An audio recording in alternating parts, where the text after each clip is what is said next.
builders here can make a much better living building the more expensive homes. And there's a lot of that work. It's very attractive. We got the first Superior Walls foundation put in. Oh, nice. Yeah, it's unbelievable. And they're doing the second one this morning. Cool. It's fantastic. I live here. And it's just appalling that people can't live where they provide services to the community. Part of the charm of doing this project is creating an example for others to follow and to show that something like this can be done. We created a model that's kind of unique, and that is that unlike others, like the housing trusts that own the land and the homeowner owns the house, the homeowner here owns the home, owns the land. It's a conventional real estate transaction. We were careful to deed restrict these homes so that they can't be flipped, they can't be rented. There's a formula for resale that has to be approved by us, and you can only resell it for so much money. We intend to keep these homes reasonable priced in perpetuity. The existing housing programs that are out there for first-time home buyers, they don't work in North Elba in that you can't overcome that gap. So someone at 80% of income, even if they got a huge subsidy from one of those programs, still couldn't afford to buy a home in this area. So that was one part of the problem. And then the second part of the problem was that there was this missing middle that couldn't even qualify for a subsidy. So if you were over 80% of area median income, so if you had a professional job, you wouldn't qualify for those programs, and you still couldn't afford a house in North Elba and Lake Placid.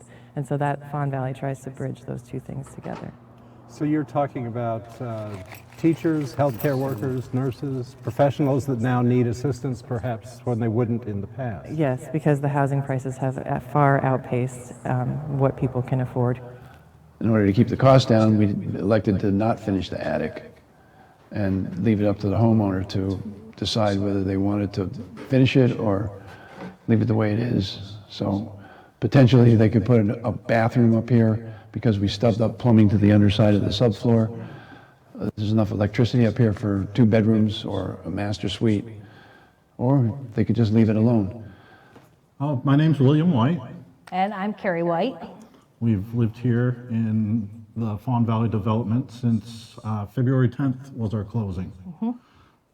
We moved in here with our daughter Ava. She's 14 years old. We both work at the Trudeau Institute in Saranac Lake. I'm in my 17th year there. And I will be in my 5th year in December. I was frustrated with the fact that we both work full-time, 40 hours a week, and have decent paying jobs for the area, and we're not able to afford what we were looking for in the area until this opportunity.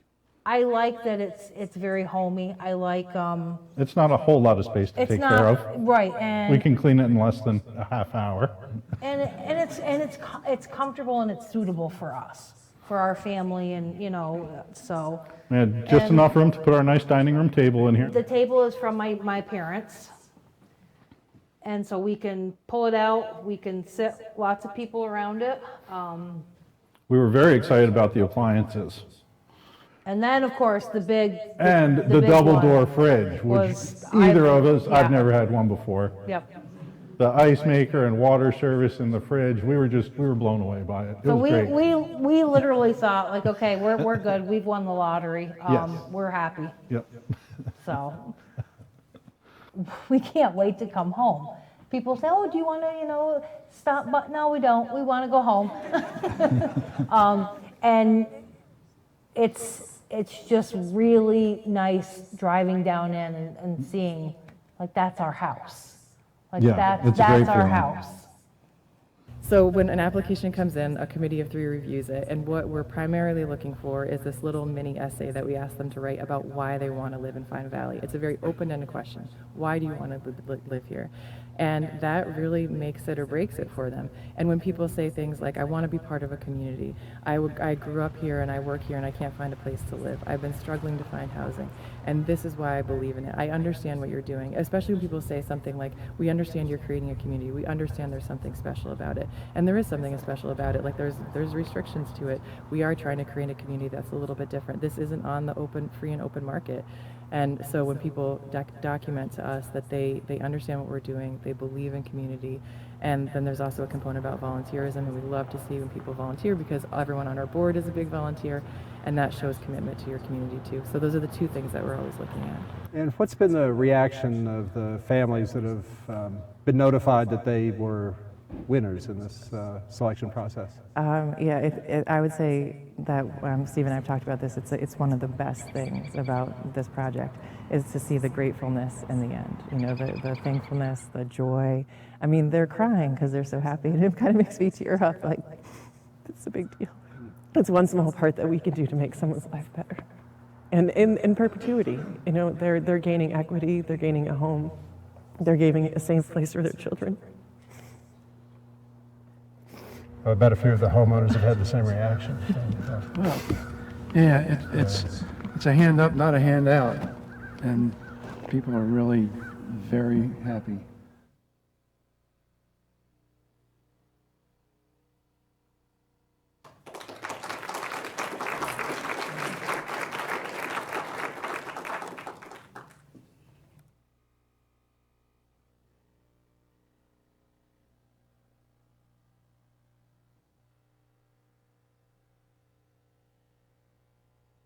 I'm not crying, you're crying.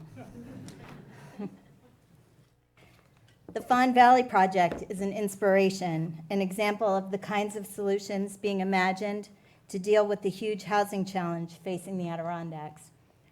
Steve Sama and Emily Kilborn-Politi are here today, so I hope you'll find an opportunity to talk with them about the work they're doing. Welcome, everyone, and thank you for coming out on this snowy morning to be a part of this important conversation. I'm Tracy Ormsby, the publisher of the Adirondack Explorer.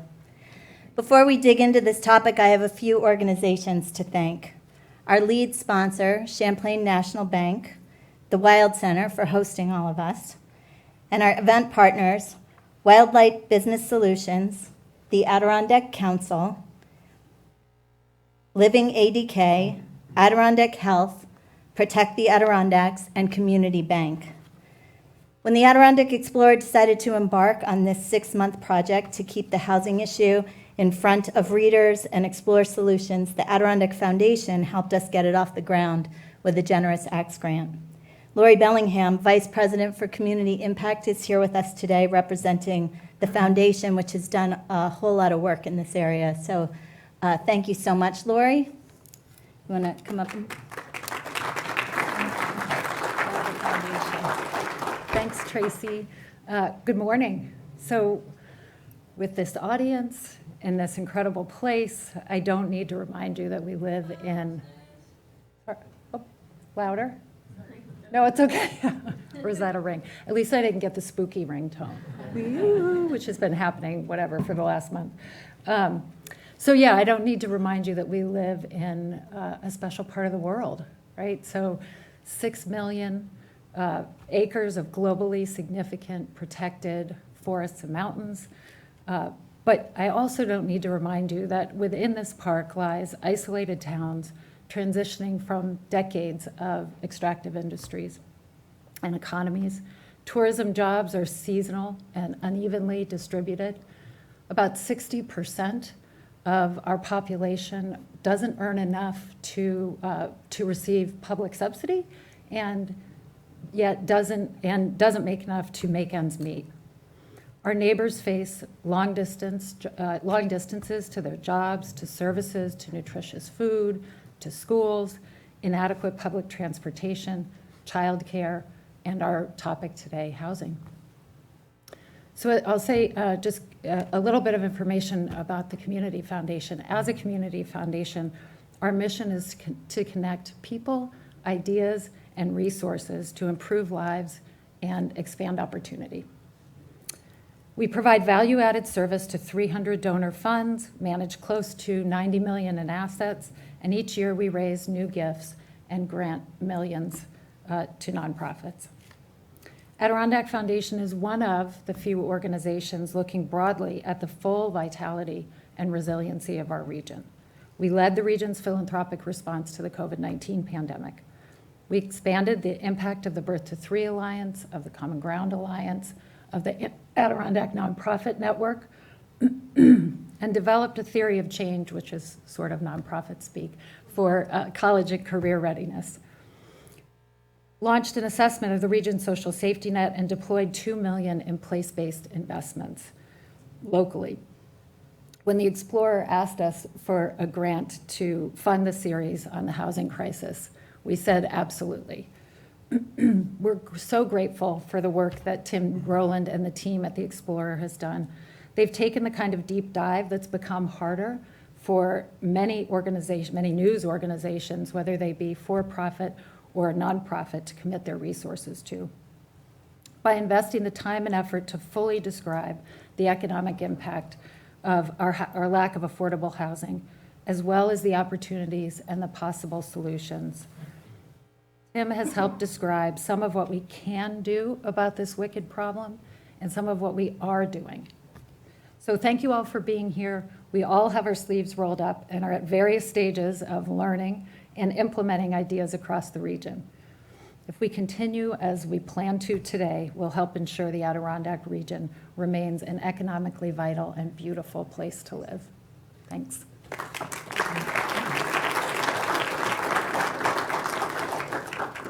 We have a panel of professionals today to talk about ways to get more working Adirondack people into housing, whether it's land banks designed to renovate and resell once dilapidated homes, or builders trying to make the economics work, or nonprofits stepping in to help build housing when it's not profitable to do so. You'll hear from all of them. And we're going to keep all of that relatively short, so there's time to bring all of you into the conversation. I know there's a lot of expertise in this room, and so be ready with your questions and comments and ideas. Now here to give us some inspiration on going from housing study to action from a community not so unlike ours is Michael Tucker, President and CEO of Columbia Economic Development Corporation. Mike has experience in the public, private, and not-for-profit sectors, and throughout a long and varied career, he's led projects to completion in real estate, business expansion, and workforce development. Take it away, Mike. Thank you.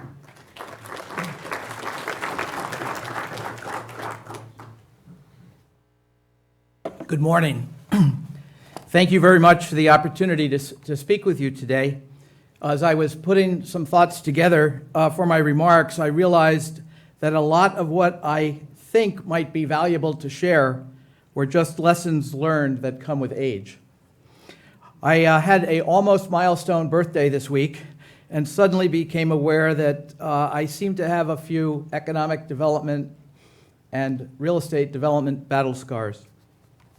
I like to think that along the way, I've figured out some strategies to get stuff done in a field that can often be frustrating, in between exhilarating moments of anticipated opportunity and seized successes.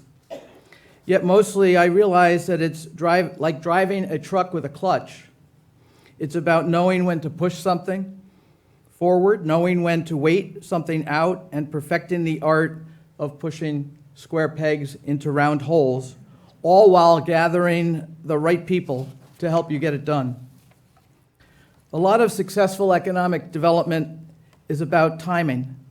We don't always know where the next big opportunity will arise, and so our job is to not just cultivate those opportunities, but to always be looking forward into the future.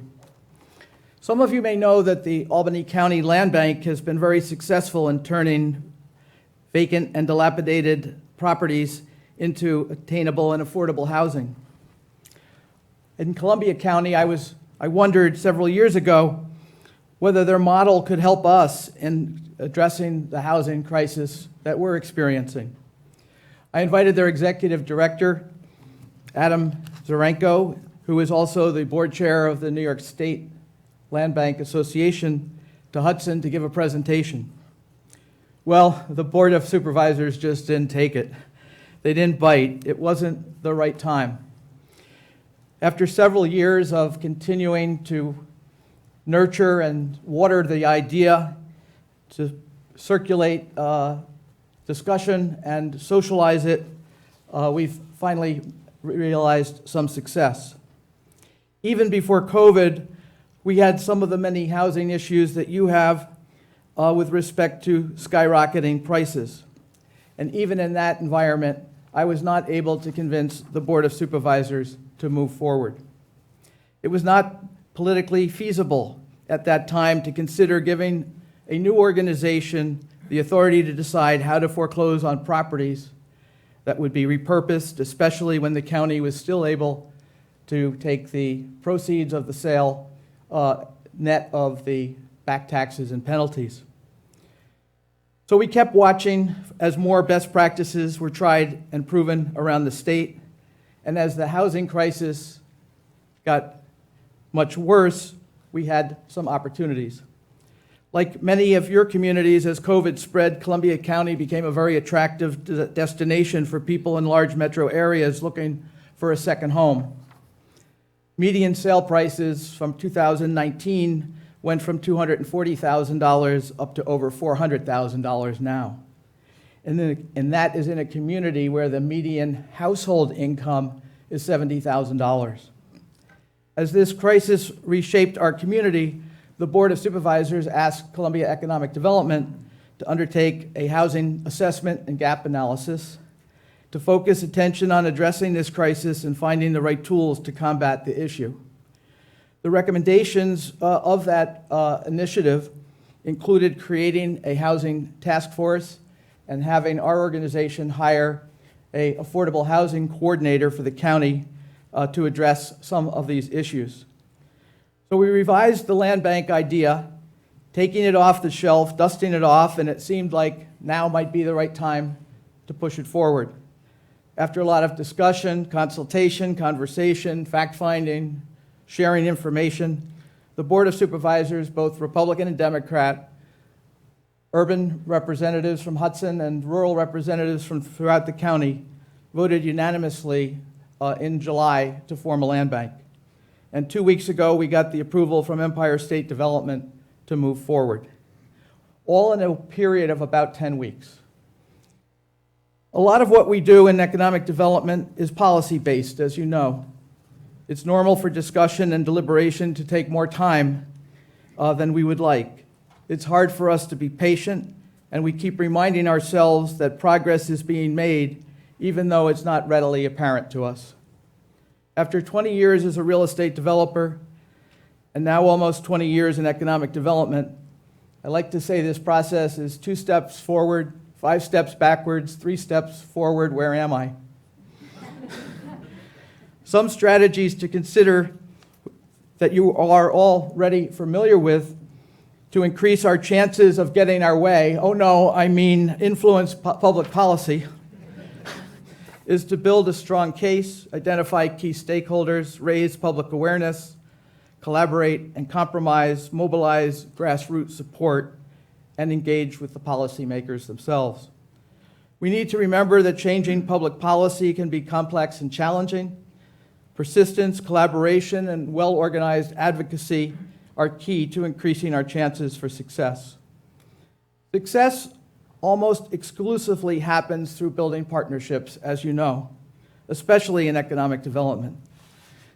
Success certainly requires individuals with good ideas and hard work, willing to listen, compromise, and make mid-course corrections throughout the process. But I can't think of any significant economic development successes that didn't involve constant communication, collaboration, coordination, and yes, compromise. We need to remember that we have to let other people win along the way in the process, and that we're almost never going to get everything we want in one sitting. We can't get to a workable solution if we aren't open to others' ideas and to, in fact, consider these ideas as part of the structure of what we ultimately achieve. Embracing diverse perspectives can lead to more effective partnerships. being in the high peaks, I found an article entitled, "What Expert Mountain Climbers Can Teach You About Accomplishing Your Most Daunting Tasks." The author made an analogy to the first mountaineers who reached the summit of Mount Everest in 1953. The advice was, accept risk as reality. Risks are part of the game. Nothing ventured, nothing gained. Adjust your inner narrative. Have a bring it on attitude as you approach the projects that we're working on. Remember that if it was easy, someone else would be doing it. Look back once in a while. Remember how far you have come and congratulate yourself on your many successes. All of this can be challenging, but here are a few tips to help stay motivated and not get discouraged. Focus on the bigger picture. Remember the impact our work has and how we are generating positive change as we work to achieve our goals. Celebrate small victories. Recognize and celebrate the progress you and your team have made along the way. Find support. Surround yourself with like-minded individuals who share your passion. Break it down. Break your work into smaller pieces. Okay. No. And then take care of yourself, because if you don't sustain your energy and your focus, you're not going to have an opportunity to be successful in the group effort. Remember that change takes time and perseverance. Even in the face of challenges, our efforts can make a difference. Stay focused, stay motivated, and keep pushing forward. One key piece of advice that I have is simply to remember it helps to focus on the big picture. It reminds us of the importance of what we're doing and how it can contribute to positive change, raising the water that rises all boats. I want to turn back for a minute to the housing challenges in particular. It's a really difficult challenge, and it's worth remembering that it's incredibly complex. If it seems tackling the housing crisis is hard work without easy solutions, it doesn't mean we're on the wrong path. There are no easy solutions. As a reminder, I recently printed out and posted near my desk a headline from a newspaper, "Affordable Housing, Mission Impossible." I think the article here was almost mission impossible.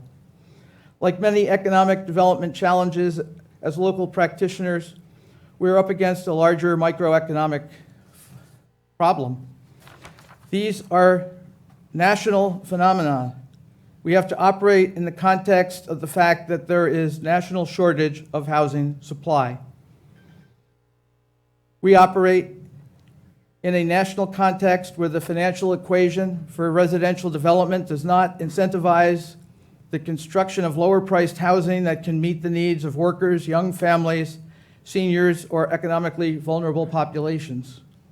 We have to focus on what we can do as we move the needle forward locally. Certainly take advantage of state and federal agency programs that encourage housing development. Make sure your communities are adopting and promoting real property tax exemptions to support development. Review restrictive zoning codes. Eliminate overly cumbersome planning board processes and procedures. Always focusing on the big picture. For the most part, those of us in economic development choose to do what we do. They say that the best organizations are the ones where people are all on the same page as to why they are doing what they are doing. I think that that is the case for economic development. It's a huge motivator for me that I'm surrounded by all of you who are doing this because you care about the future of your communities and what those communities are going to look like in the future. Remember, it's not what we do or even how we do it. It's the all-powerful, why do we do it? And so we all have to have a plan, and we have to set our objectives and work. towards goals as we work towards our goals in the context of the larger forces of tomorrow's opportunities and challenges. But we have to show up. We have to stay focused. We have to keep walking. Don't stop along the road. You can look back, but don't go back. Go forward and move further down the path of success. Keeping in mind that good ideas are what is motivating others to work with you to achieve your goals. We did a study on the housing market and gap analysis to understand what we were dealing with in terms of housing in Columbia County. And our partners were able then to learn more about what had to be done to accomplish our goals in terms of shaping the housing market to meet the needs of current and future residents. It's important to remember the community dialogue that helped remind people that adding attainable, affordable housing doesn't threaten their own investment in the community. It actually protects their investment by ensuring that our high school graduates have options to locally, that our seniors have options to age in place, that our essential workers and people staffing our local amenities can live and keep working there. And so I want to thank you for the opportunity to talk to you today. I want to thank you for your vision, your passion, your energy, and the work that you've already done to support housing. I want to thank Tim for his great series of articles that have been utilized throughout upstate New York to incentivize and motivate the rest of us throughout the state. And I want to thank you for the opportunity to be here today. Thank you.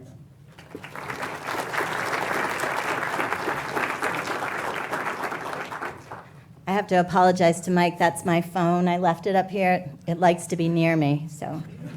She did say she had a hook. So Allison Gaddy is she's a 46er, I just read yesterday, just recent. But she's also a senior planner with the Lake Champlain, Lake George Regional Planning Board. Lake Champlain, Lake George Regional Planning Board's Building Balanced Communities for the North Country, a comprehensive housing study and strategy, is a report that has been informing many of the conversations around housing. Allison's going to lead us through some of the highlights. And I'll take my phone with me.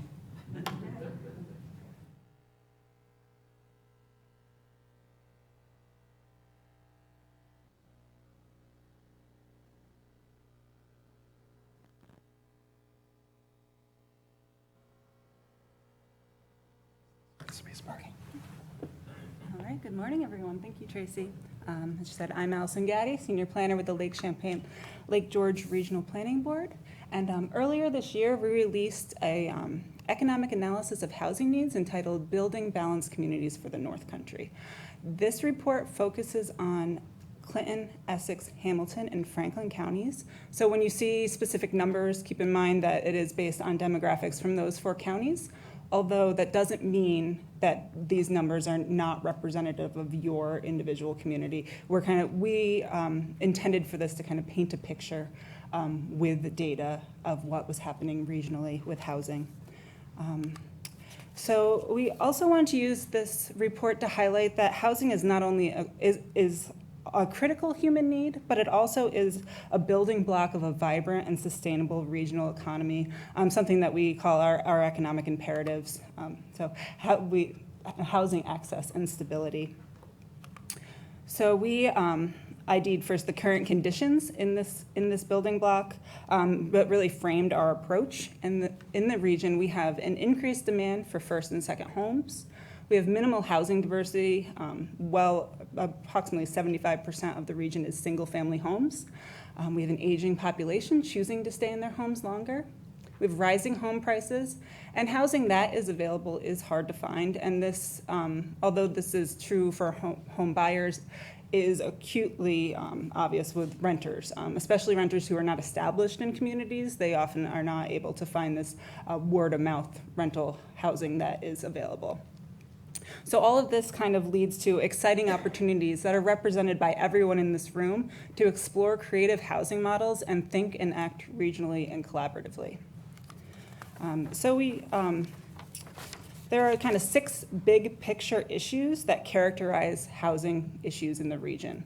First, we have a dramatic increase in home prices. We have a growth in short-term rentals, as well as an increase in seasonal housing. These 3 things are really working together to squeeze out the availability of housing for people who want to live here year-round. We also have a low production of housing, and this is dating back even to 2008. Across this region, we really have a flat housing stock. There are also labor shortages in the region, and this can be attributed, we'll see later on, about 40% of employers in the region reported that they've had prospective hires decline a job because they were unable to find affordable and suitable housing near to their employment. And also there's a mismatch in regional wages, and this ties back into some of the labor shortage issues. So as we establish the big picture with housing, we also need to look at the characteristic of the population here. And as I'm sure you all know, we have a declining and aging population. Household sizes in this region are smaller than the state average. We have more household sizes of 1 and 2 person families than the rest of the state. So this means fewer people are occupying more housing units. The median household income in this region is about almost $14,000 lower than the state average. And we do have a solid base of middle income households. So this report really focuses on that 80% to 120% of the area median income. That is really this missing middle that we're finding is having trouble accessing housing in the region. This is just kind of show that we have, so the blue is this 4-county area where we're talking about when we hit that 50,000 to about 75,000 benchmark, we are about 5% higher than the New York State average for incomes. But once we get higher, we get a little bit lower there. And then kind of playing off of this, income, the income disparity between home prices and wages, we analyzed affordability gaps between the 4 counties. So this is kind of understanding what an affordable home price would be based on the median incomes of each county, and also comparing it to the actual median sale price of a single-family home in that county. So you see this really, and we did take out waterfront homes when we did this analysis. So we see that this is really a big issue. We're looking in Essex County, it's over $80,000. That gap in Hamilton County, it's $60,000. Clinton, $32,000. Franklin County, quite a bit more reasonable, we're seeing $1,000. But remember, this is the median average. So we're going to see there's definitely some variability there. So we use this data to also do an economic or housing inventory analysis. As I kind of mentioned earlier, we have this slow housing growth, limited in new construction activity dating back to 2008. 74% of the households in the region are single-family homes. And we do have, that leads into a limited rental housing supply. Only about 29% of households in the region are renters. And we have an exceptionally high proportion of seasonal housing units. Across the region, it's 22%, but I'm sure, as you all know, it's much higher in some of the other counties. I think Hamilton County is looking at 80 to 90%. So leading into the housing market trends of the region, again, a little bit of repeat, we have an influx of residents from outside the region, increasing demand and putting pressure on the housing market. Kind of think that goes without saying for everyone in this room. Median home prices are increasing significantly. We have a limited inventory due to high demand and underproduction. Low vacancies and rising rents are indicating that the rental supply is not meeting the demand. Readily developable sites across the region are limited, and we have high construction costs in the region, which serves as a pretty substantial barrier to some of these new needs we have. Again, this is kind of the increase in the median single-family home price across the region. It's interesting, although here in Franklin County, we're seems to be the most accessible housing prices, it has increased over 50% since 2016. So everyone's kind of it's increased about 40% across the region. So let's see. There's a number that we use. It's about $20,000 or 20,000 interventions are needed to serve the existing population within the region. And this is a huge number, but we want to explain what interventions mean. They're kind of tied to these current housing needs that we have. We have a high number of cost burden households in the region. Those are households spending 30% or more on housing, and that goes for homeowners and renters. We have displaced workers. These are workers who have to move outside the region and commute in order to find suitable housing. Substandard and obsolete housing speaks to some of the age of our housing stock. We have an older housing stock in the region, and upkeep and maintenance is difficult and costly. There are a good percentage of underhoused young adults. These are not unhoused young adults, but might be your young adult living with parents or living with friends that may not want to be there, may want to be living out on their own. Building on that, there are overcrowded households and these senior needs that need to be addressed.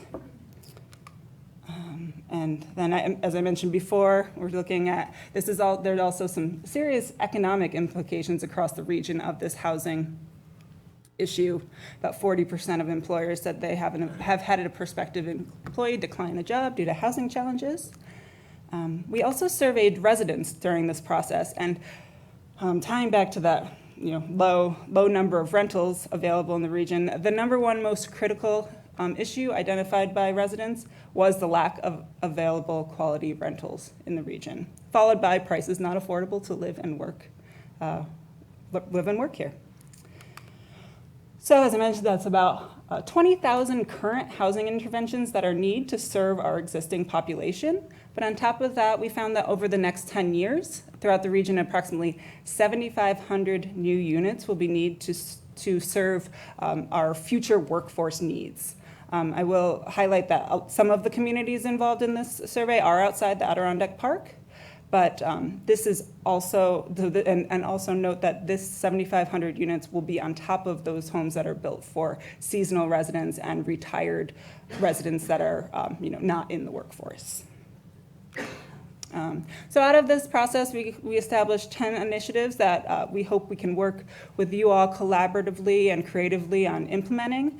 That was really the focus of this project. We know no one group, person, or municipality can do it on their own. So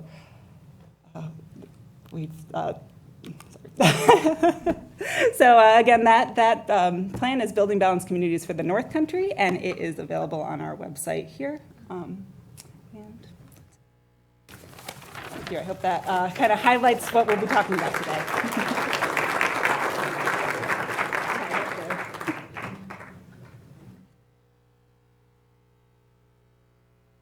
Thank you, Allison. Okay, Adam Feldman is going to lead our panel discussion today. He's spent the last 8 years running the Glens Falls Area Habitat for Humanity, building single-family homes for hardworking locals in Saratoga Springs, Glens Falls, and the surrounding communities. He left Habitat this past summer and launched Feldman Consulting to continue working on bringing together stakeholders around housing developments. And Tim Rowland, who you all know, will be talking with Adam before we start the panel discussion.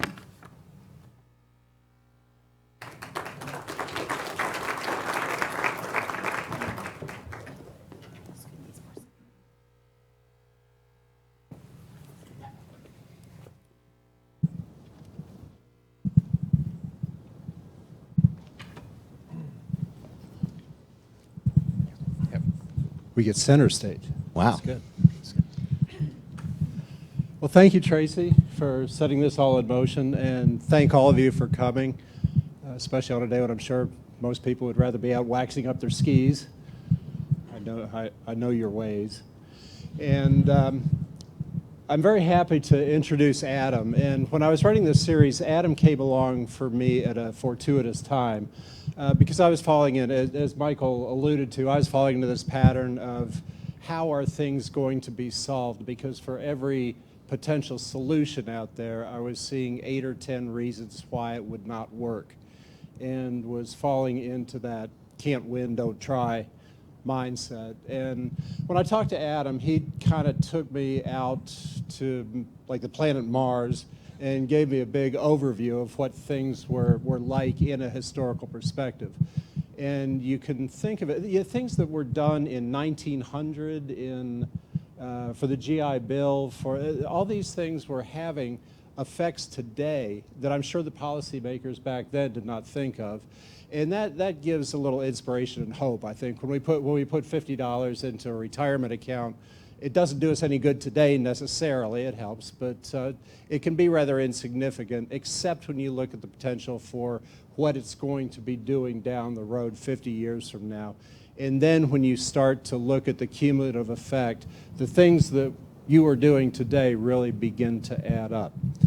And the financial analogy is inspired because you began your career on Wall Street. So you were serving some of the most important and wealthiest people in the land, and now you moved to Habitat where you're serving single moms who work at Tops. What's up with that? Yeah, so I do have somewhat of a unique background, but before I was even on Wall Street, I was a middle school math teacher. My father is a doctor, and my mom is an art teacher at a small school. And so, but I happen to be good at math and happen to be good at numbers, and like most, like many young men in their 20s, they follow the dollar signs. And then I also followed my girlfriend at that time to New York City. One and the same. Yeah.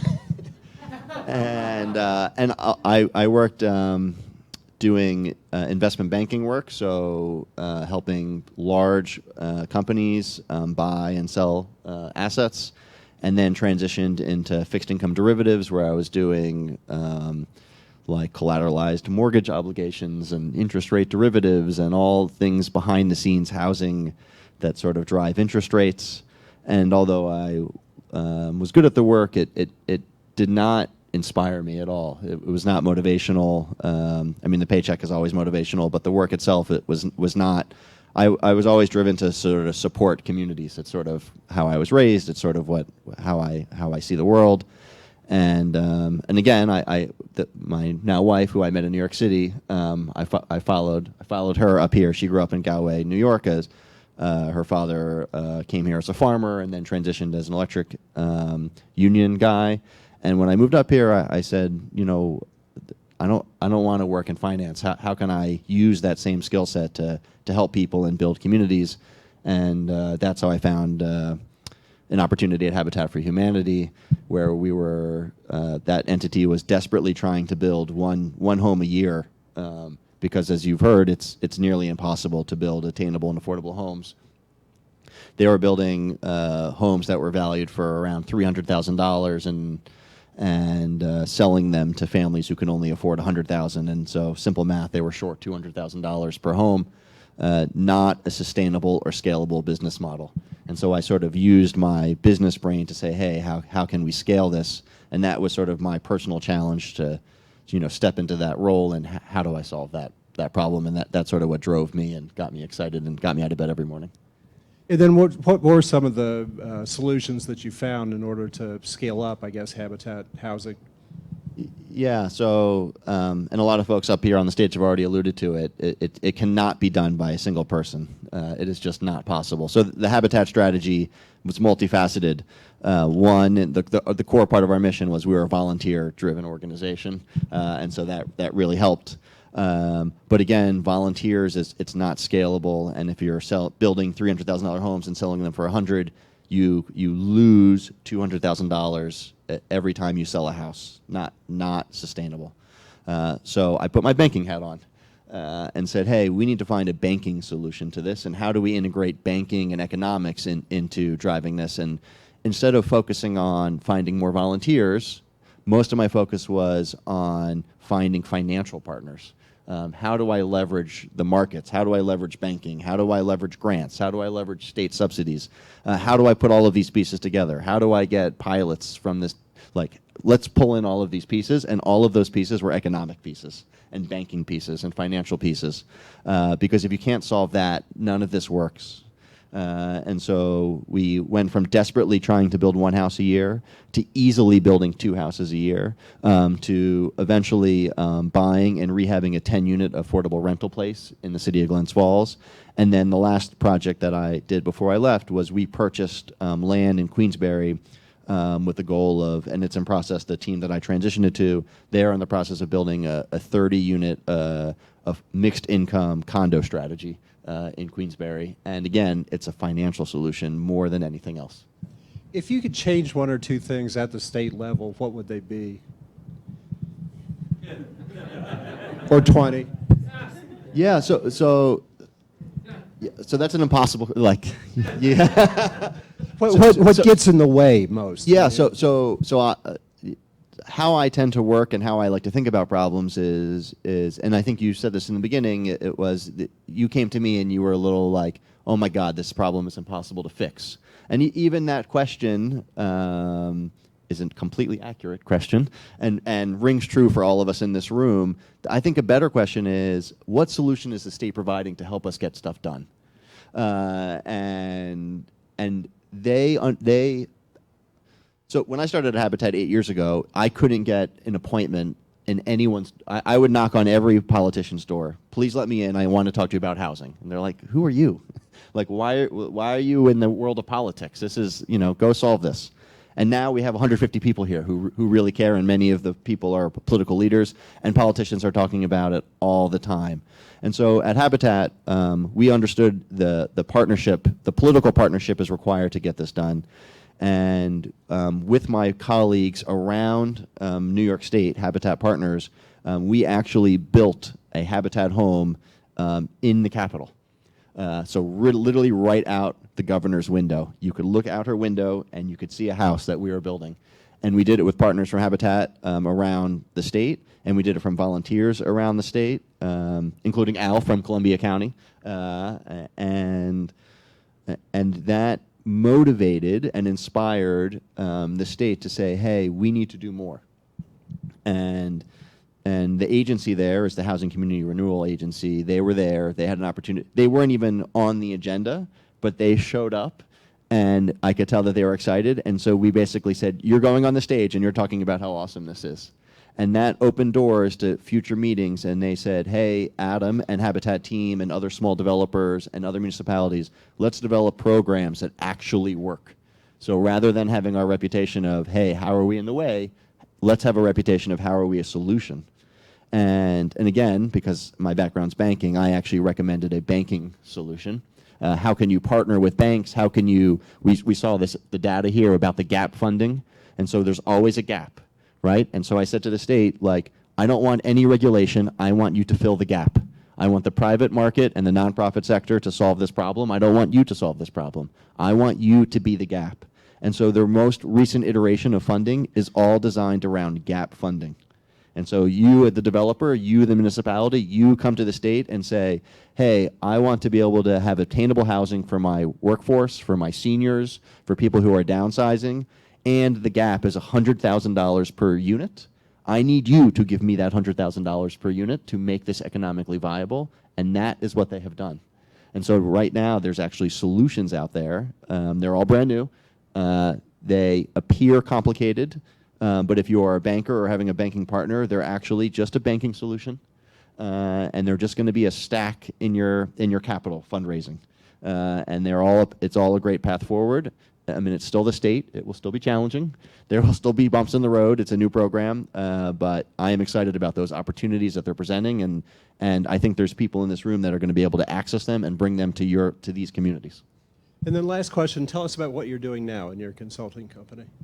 Yeah, so I am driven by people. So we watched this video earlier, and what I care about most is providing the opportunity for folks who are willing to work for it. You saw how motivated and excited both the developers were about providing this opportunity and the actual homeowner. They really took pride in what they built, what they own. They got their own mortgage. They really cared about it. And as community leaders, our job, I believe, is to basically create that framework and then have everyone fill in behind it. So I'm a framework guy. I like helping guide the rules and then partnering with people who do the work. So when I put on my consulting hat, a developer called me yesterday and said, hey, I have an opportunity to buy 75 pieces of land. It's going to cost me, in the private market sector, I'd be selling these for $500,000. In the community, they can only afford $300,000. I need your help. And I just told him, well, I just started this business. I don't even know what to charge you. I don't know what to do. I mean, I know what to do. I don't know what our contract should be. And I just said, hey, let's work together. Let's figure this out. We will find it both an economical viable path so I can have a living wage and have a roof over my head and do nice things with my family, and also support you and integrate the government side, the grant, the local policy, the state policy and the state funding, the banking strategy, and then also as a developer and a builder, how do we work together?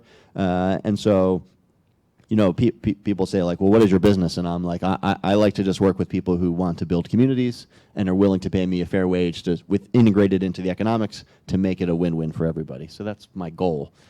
Still trying to actually figure out if I can pull that off. Well, thank you very much. I know a lot of people are rooting for you, and thank you for agreeing to moderate this upcoming panel. Well, thank you very much. All right. If all the panelists could come up, that'd be great.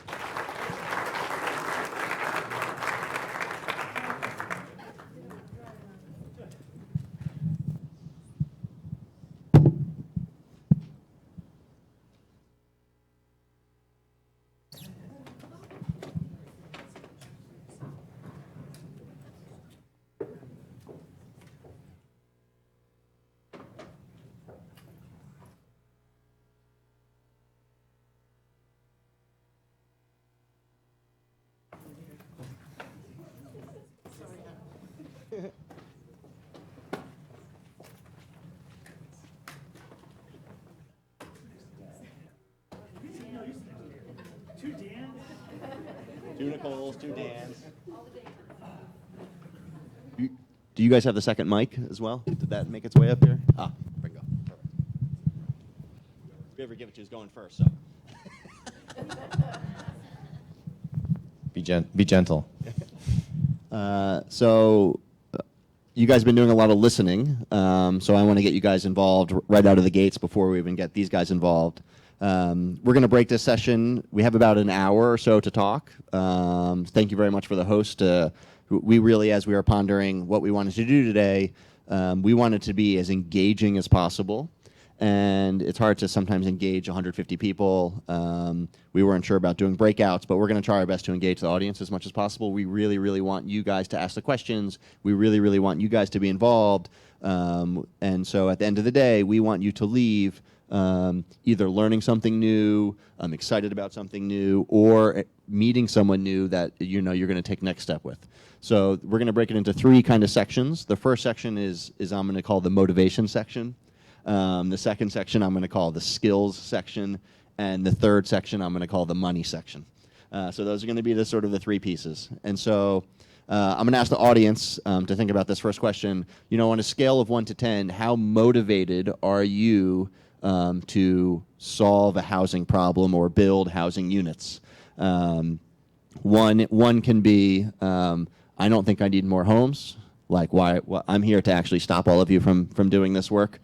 Hopefully you're not here in the audience, but you will meet those people. So it's a real thing. 3 to 5 is I'm sort of lukewarm on this. I'm not really sure what's going on. Do I need housing? I'm here to learn more. You need to convince me. That 5 to 7 is, hey, I am motivated, but I really not sure what the right solution is. And 8 to 10 is like, hey, I'm like, we're all 8 to 10s. Actually, we're probably all 11 out of 10s. We eat eat this stuff up all day, and so the 8 to 10 is like, hey, I know I am personally motivated to sort of help my community grow. B, I am super excited to help find a solution. I am going to do anything because I really personally care, or it is my job, or my wife is making me do it, all viable options. So try to think of those in your head, and if you want to just raise your hand with the numbers of finger, like I'm a 5, I'm an 8, just so ponder that, and I'd like to see just sort of raise the hands and give me some numbers so we can kind of get an audience. All right, go ahead. Raise those hands. Think about the answer, and let's see what we're getting here.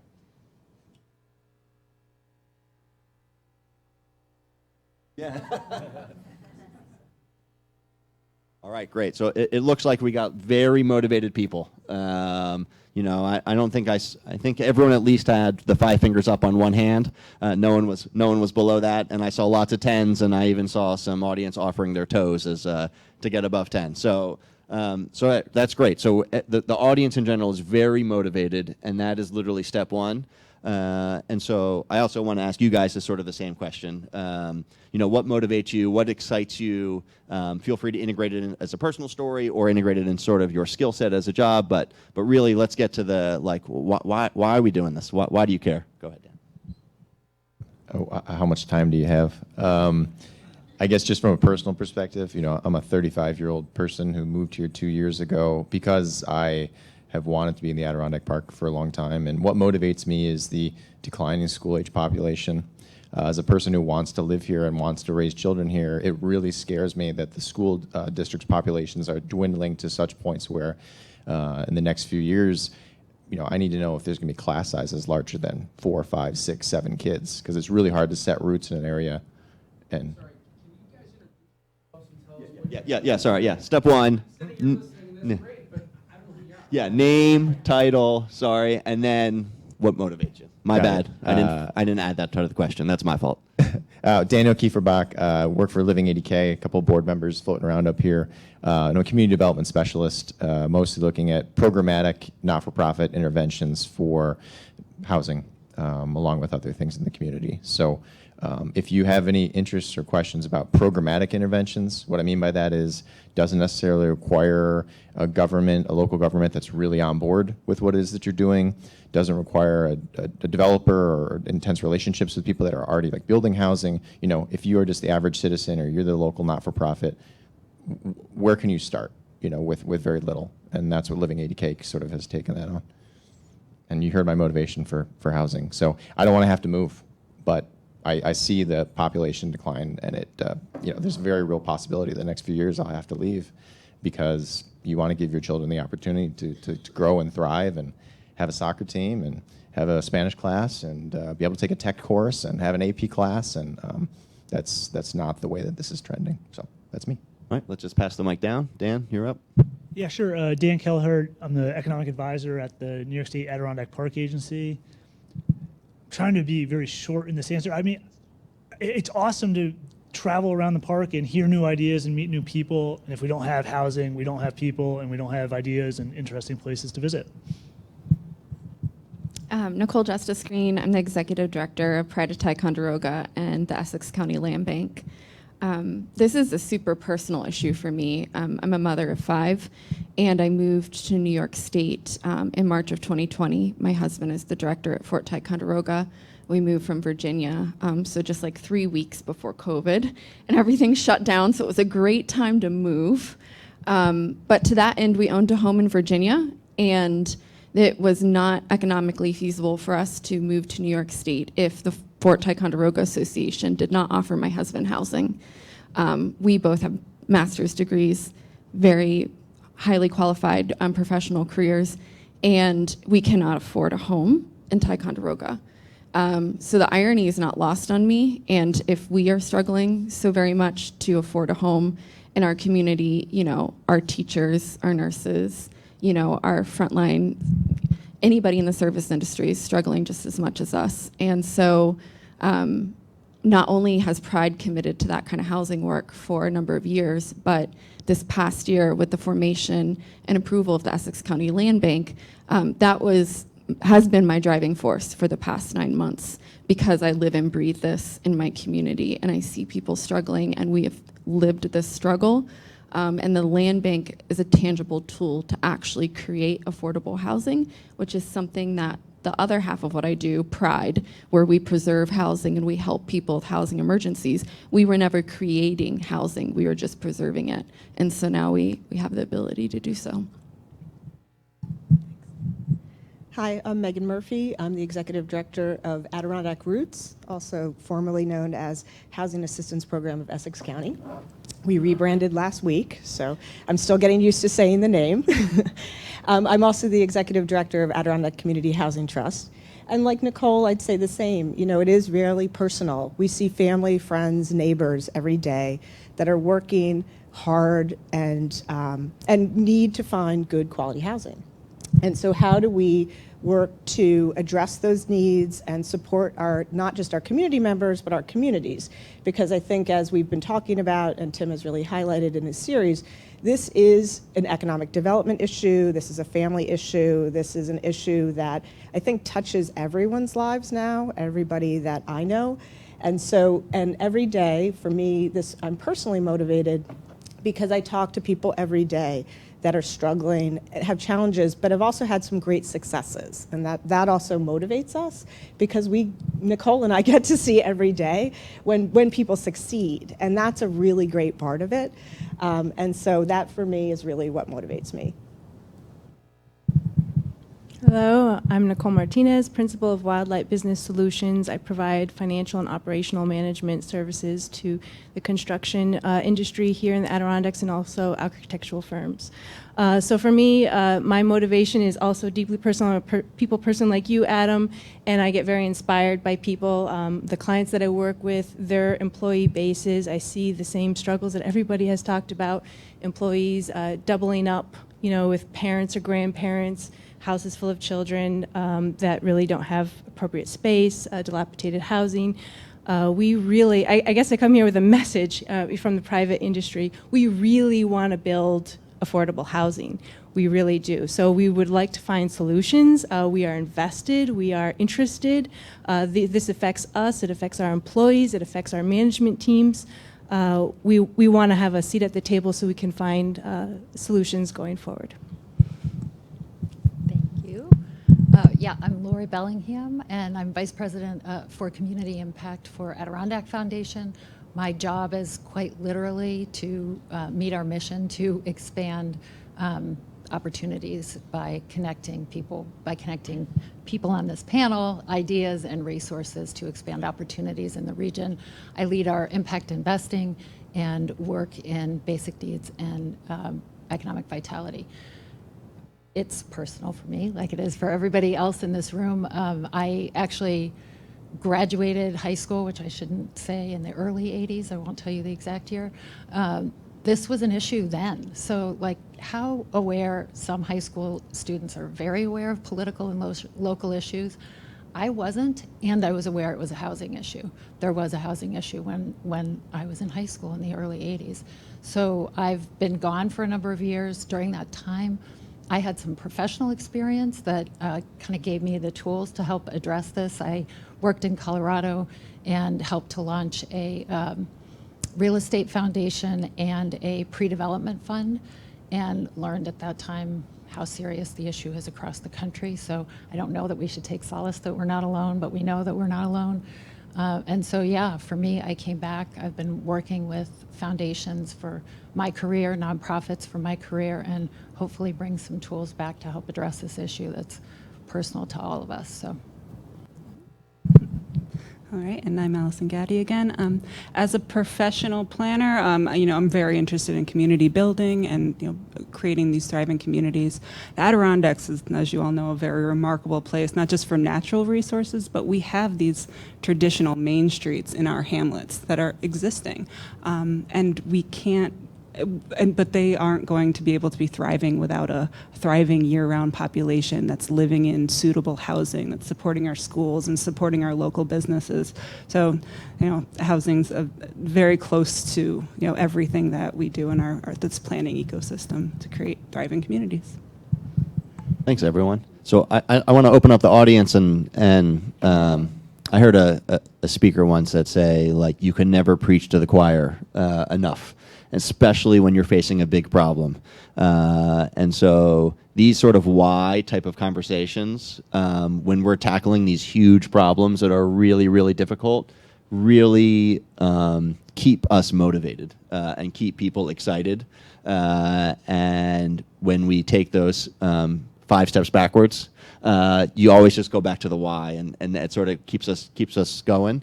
So I want to sort of walk around the audience, hopefully I can, I know the extroverts will be very comfortable to share their story, but if you're sort of an introverted or quieter person, we'd love to hear from you too.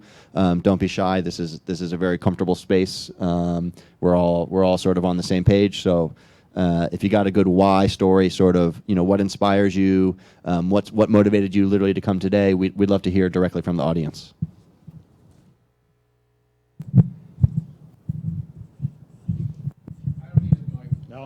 Yeah. Well, let's use the mic so then, because this is going to be recorded, so then the future audience, so you can inspire not only the people here but the future people listening to this. Yeah. So my name is Kevin Bean. I will find out next Tuesday at 9 p.m. whether I'm supervisor of Johnsburg or not.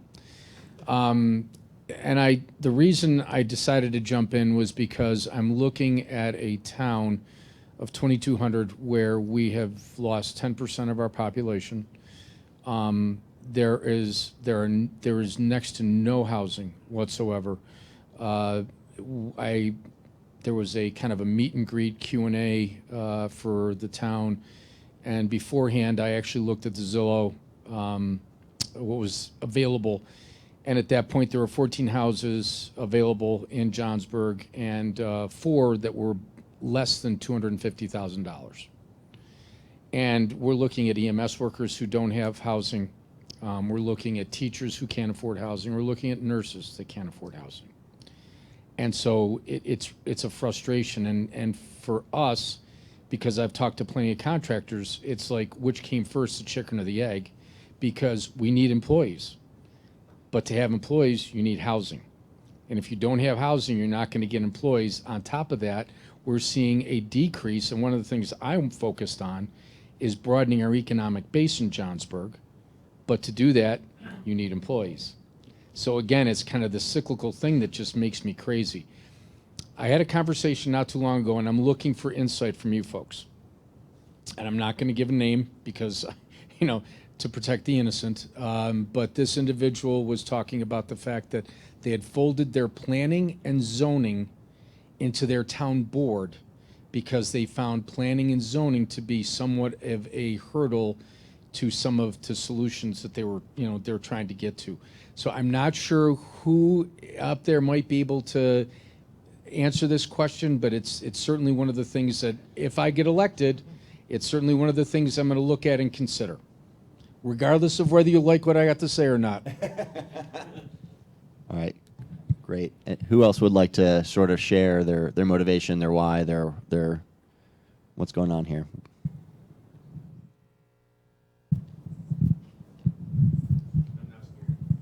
Good. Good morning. Thank you all. Thank Adirondack Explorer for hosting this. This is an incredible opportunity. It's very personal to me. Everyone that spoke resonates to me, you especially, Adam. I've worked on several Habitat for Humanity homes in Essex County, and I get you. I do get you. I don't have the financial background, but I get what you're talking about. What motivates me the most is seeing the decline in our school districts. My school district I graduated from had 524 kids. We just merged 3 years ago, and we don't have 300 kids in 2 school districts. We have 100 jobs in Essex County open right now, and the majority of them can't find affordable housing. Some of these are high-paying jobs, well-paid jobs, but they're not willing to drive 60, 70 miles to take those jobs. So what are we doing? We're taking young professionals who could conceivably bring children into our school districts, and we're losing them. We're losing to bigger areas. COVID drove our housing stock right through the cellar because a lot of people were motivated to move out of their communities to get to a community where there's fresher air and everything, enjoy the beauty that we have. We had a community that neighbors me. I'm the supervisor in town Lewis, but Westport, in a 2-mile stretch before COVID, had 28 homes for sale. A year after COVID, 2. People purchased them up.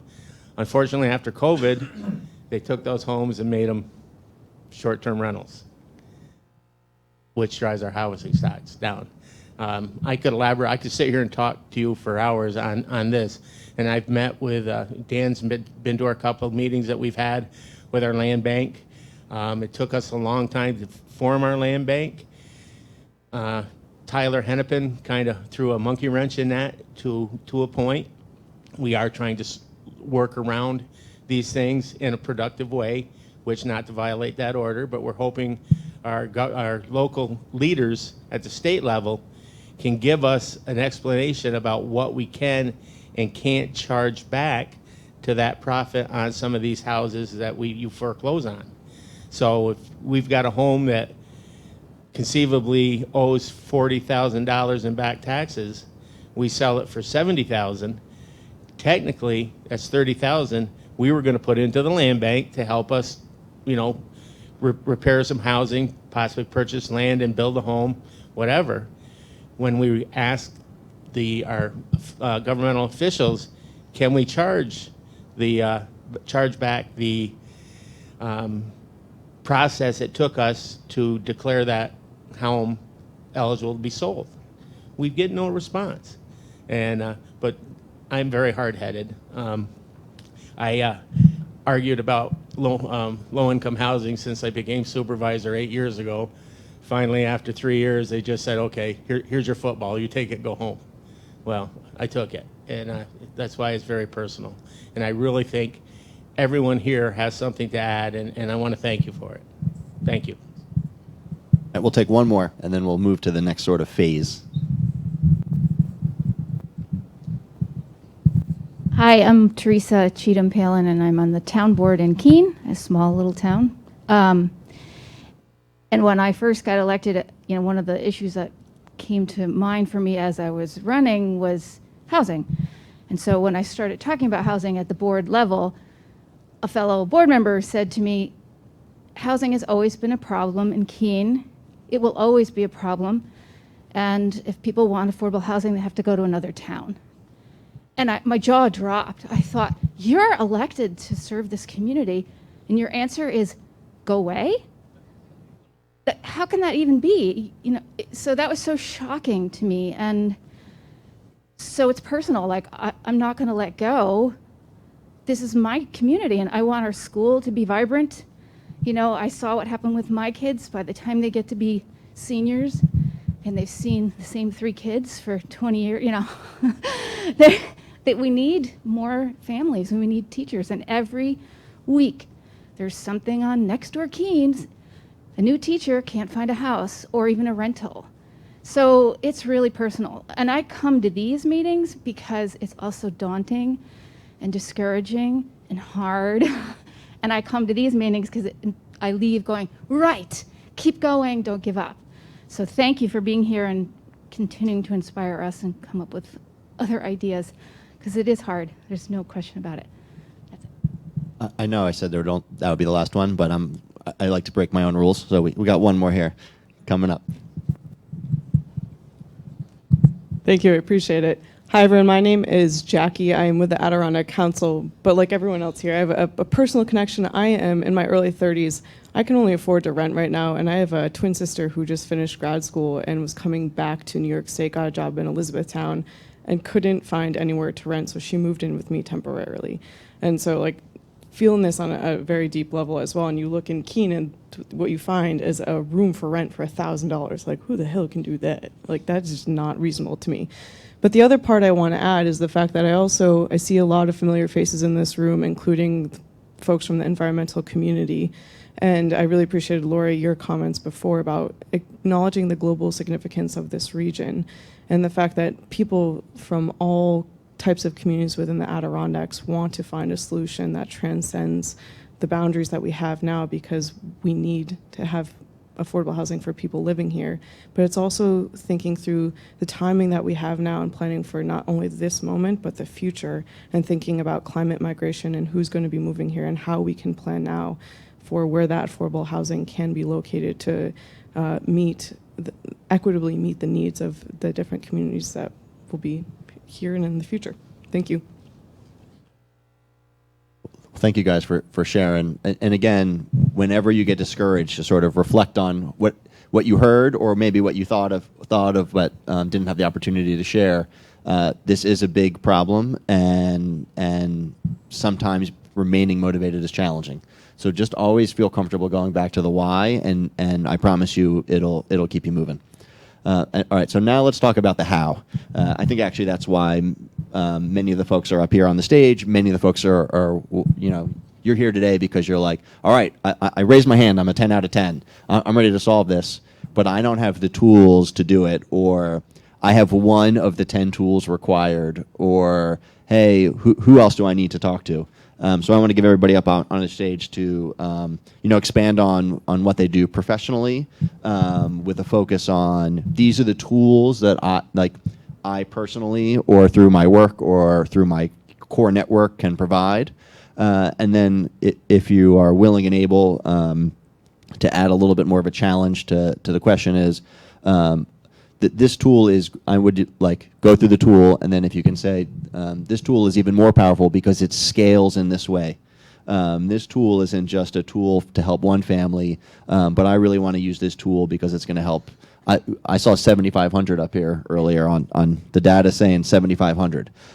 So if your tool is to help one family, amazing. Trust me, I've worked with that one family.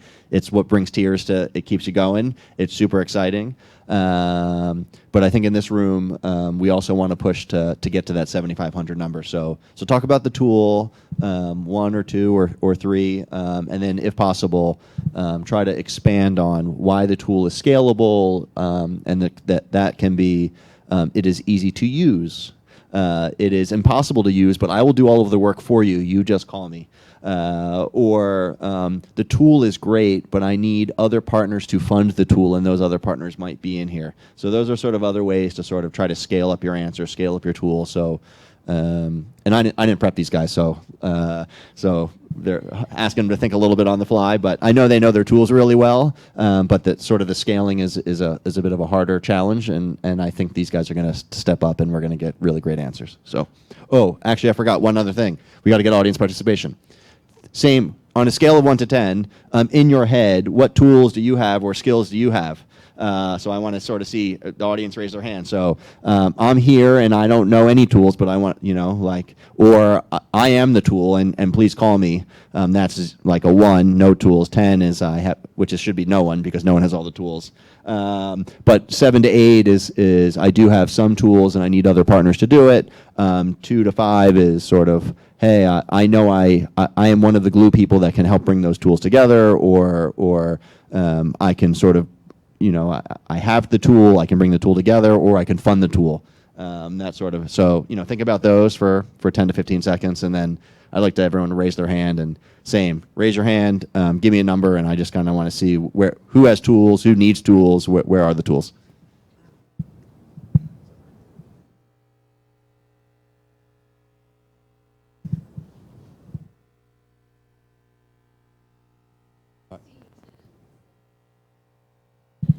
Yeah, you're prepared to get called on after everyone else talks. Yeah, and if there are any other 10s out there, we definitely want to hear from you, because we want to invite you when we do this next year. You'll be up on the stage talking about the amazing things you've done over the next 12 months. So why don't we go in reverse order? So start the mic down there, and we'll just do the same. Ready, go. Okay. So the tools we have at the Regional Planning Board, we act as a conduit between our communities and state and federal funding. And then we work with those communities to implement those grants. So right now we are working with comprehensive plans. We're working with the town of Johnsburg on one of those, which is a really great opportunity to identify areas in your community where new housing is appropriate. So that's one of the tools that should be used. I mean, I know that it is a big issue, and it feels like we need to jump in, head first and solve it right away.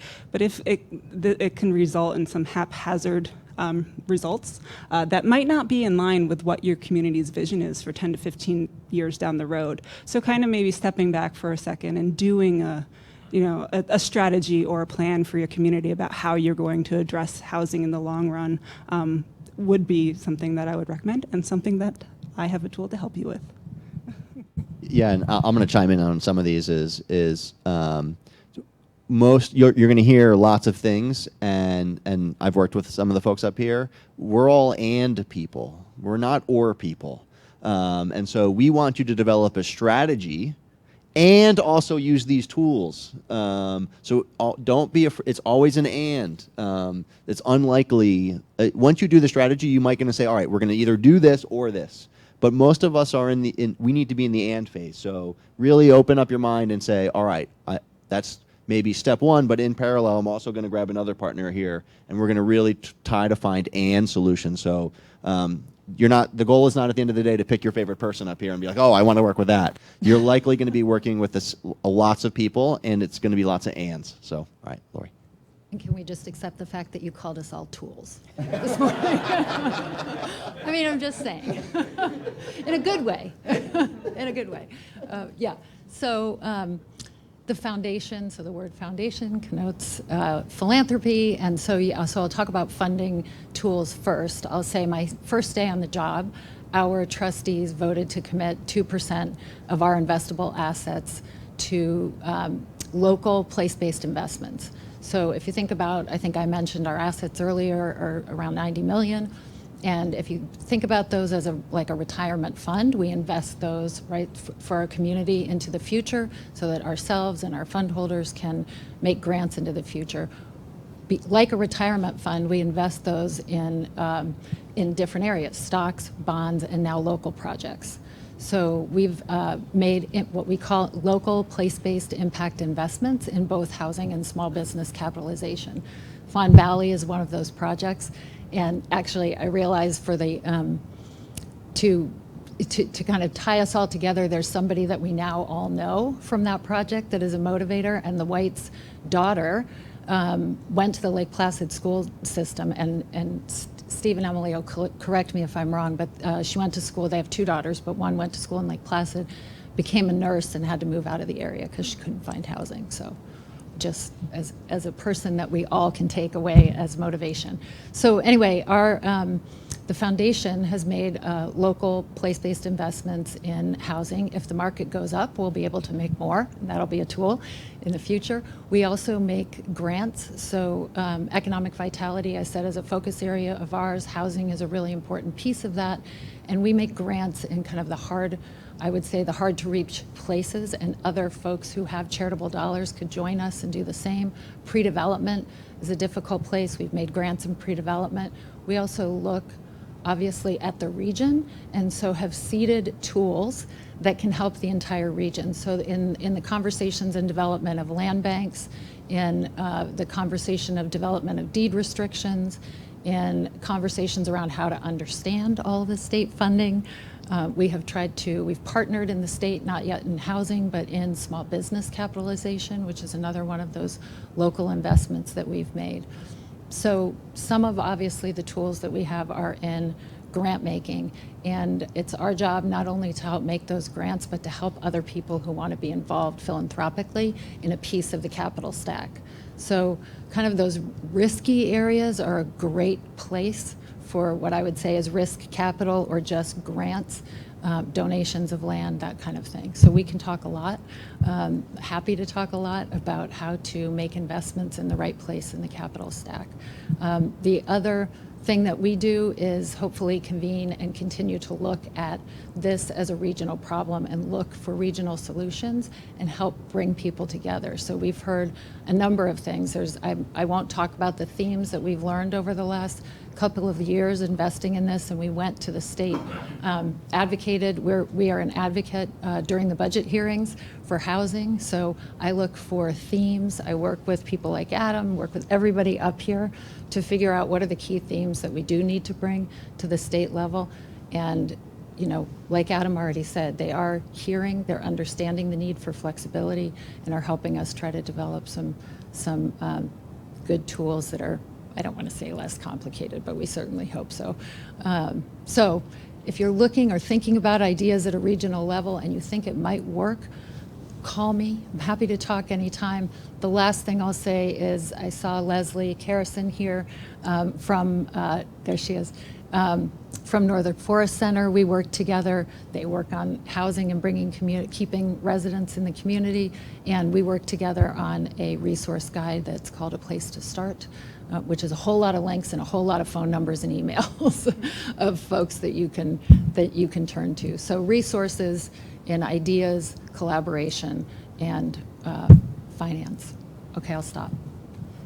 Yeah, Lori's the glue. So she brings us all together.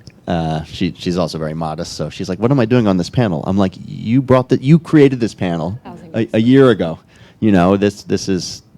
So she's a collector. She knows who the first half was her own tools. Foundation is a collector. The foundation is Yeah, see, there's that modesty again. Lori and the foundation will help you connect to the right folks. So, thanks. So the tools I have are very literal. Saws, hammers, ladders. You have insight. I have insight. I have the whole private industry that is just waiting to get tapped. This is a huge potential resource that has not gotten a real seat at the table so far, and so I can provide real-time pricing, building designs that get built, building designs that don't get built, and why. That's pretty much it in a nutshell. So I think generally speaking, especially, I come from sort of the very front end of the private market, capital markets, funding, economics. You need a private partner in this. That's one of my hang-ups, actually. It's something that I've been maybe toting on, is I really think that we need a public-private liaison, somebody to talk to the two parties, because at the meetings that I go to, I see a lot of very well-developed planning, and then where I think it falls a little lean is its engagement with private industry. How do you engage construction firms? How do you get these units to actually be built? So I think there's a lot of room there to talk with the people who actually have the tools in their hands to get them on board, not to put the red tape before the buildings actually get built. Agreed. Yeah, I get the same feedback a lot. Hey, I really do want to build there, but I'm either scared, don't know how, intimidated. Why bother? I have this other opportunity, and so having the knowledge of what we all need to listen to what the private market is saying, and then work and complement with them to move this needle forward. So I think you're a huge piece of this, and a huge tool. And volunteerism is so essential. So these are wonderful, happy stories. These are amazing aspects of how things get built, but they cannot be the whole story. And if you're relying on donations, if you're relying on volunteerism, even big heart volunteerism, some of the stories that Tim put together, documented how some people are trying to go it alone at less than cost pricing to build. That's a portion of how things get built, but it's not going to build us at the scale that we need. So you need to engage with private industry. Bingo. Thank you. So at Adirondack Roots, we work in a number of different areas of housing, and so I think about it from those kind of buckets. So we work with homeowners and renters, and then we work with folks that live in existing housing, and we have people who want to buy new housing. And so I think about existing rentals and new rentals, and then existing single-family homes, and then new build single-family homes. Because I think in this situation, we need all of these things to be successful, and we need them to be working well together. And so the tools that we have from a rental standpoint is that we do offer rental assistance for renters in Essex and Clinton counties. And so we have over 900 families that we work with them, they receive rental assistance. We work with those landlords. At one point, we had a pilot program to actually improve existing rentals. And for that, those were mom and pop landlords with 9 units or fewer that could get up to $15,000 to make improvements to existing rental stock, which is really important for us. As with our rental vouchers, we do inspections every year, and we want people, I try to always say, to be living in quality housing. When I talk about housing, we always want to use the word quality in front of it. And so with that, we had the ability to improve existing rentals, which is really important because as Allison pointed out, we have a lot of existing housing stock. We are going to have a lot of existing housing stock, and we need to improve that housing stock so that it remains for future generations. And so that was one way that we were able to do that. And we are working with Enterprise Foundation to see if they could potentially refund that program, because there isn't really a funding source out there for independent landlords to be able to improve their housing stock. We also are using a new state-funded program to build new rentals. And so there's something called the Small Rental Development Initiative. Leave it to the state to give it a complicated name. And so better known as CERDI. And so with that, we'll be building 6 new rental units in the town of Wilmington. And so, we're really excited about that because that is, bringing in new long-term rentals. They will remain affordable. We will own them. We will manage them. And we will have the ability to continue to keep them affordable in perpetuity. And so for us, it's how do we use these tools to be able to do these types of things.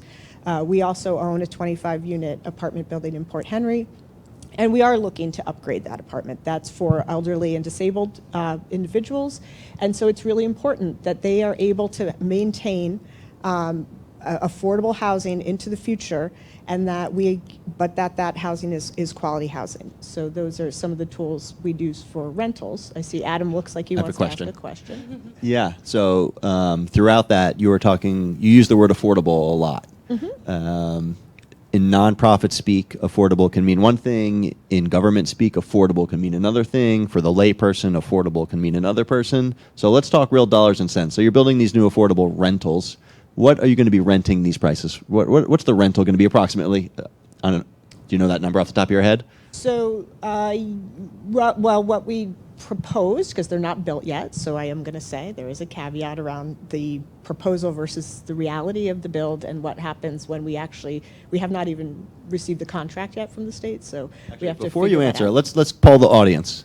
Let's say who thinks. Raise your hand. We'll give you A, B, C, or D. We'll do some buckets. Who thinks affordable in the Adirondacks for a rental as your monthly housing expense is $600 or lower, $600 to $800, $800 to $1,000? For a rental, are you asking? Depends on the property tax. Where are you talking? Yeah. All right. So here we are. So here we go. See, there's everyone has a definition of affordable. All right. All right, so let's do, The biggest. All right, so let's do, let's see, you're in a hamlet. You're in walking distance to a grocery store. You probably still drive there because that's how our community works. And it's your family. You are, let's say, you are an empty nester.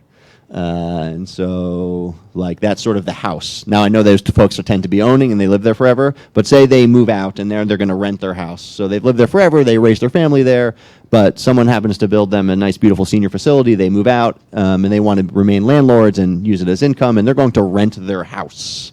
3-bedroom, 1.5 baths-ish. I know this doesn't exist in the real world, but it also gives us just starting the question, everyone was like, well, it depends. Affordable depends. It depends. And if we sort of use the word generically, and in this room, people are sensitive to it, but in the layperson world, in the outside world, the word affordable is a trigger word in many ways. And so it's good sort of us to go through this conversation of what does affordable mean and how do I use it and who am I talking to? So, all right, so that 3-bedroom, that does not exist in the real world, but it's just a nice proxy. Is that, we'll do below 1,000, 1,000 to 1,500, or 1,500 or greater. So, all right, what hamlet? The hamlet you live in, so we'll have different answers, right? So is below 1,000 affordable in your brain? Or is 1,000 to 1,500 affordable? Not what exists, but in your head, if someone said, oh, that's affordable, because I've been, as an example, I'll say, hey, we're going to rent these out an affordable price. The state defined it as affordable, and then they're like, and I say, and it's $1,200, and like the people are like, that's not affordable at all. And I'm like, well, no, that's how the state is defining affordable. So when we talk about affordable housing, we might be saying $1,200 a month, but then you talk to a person walking on the street, and they're like, that's not affordable. And so, like, it's good to think about in your head, like, not only in your head, but what your community's heads are. Like, how do they just walk around and say, oh, this is affordable? Because just in this room of experts, we all had emotional reactions and different opinions, different thoughts. We all use the word almost interchangeably.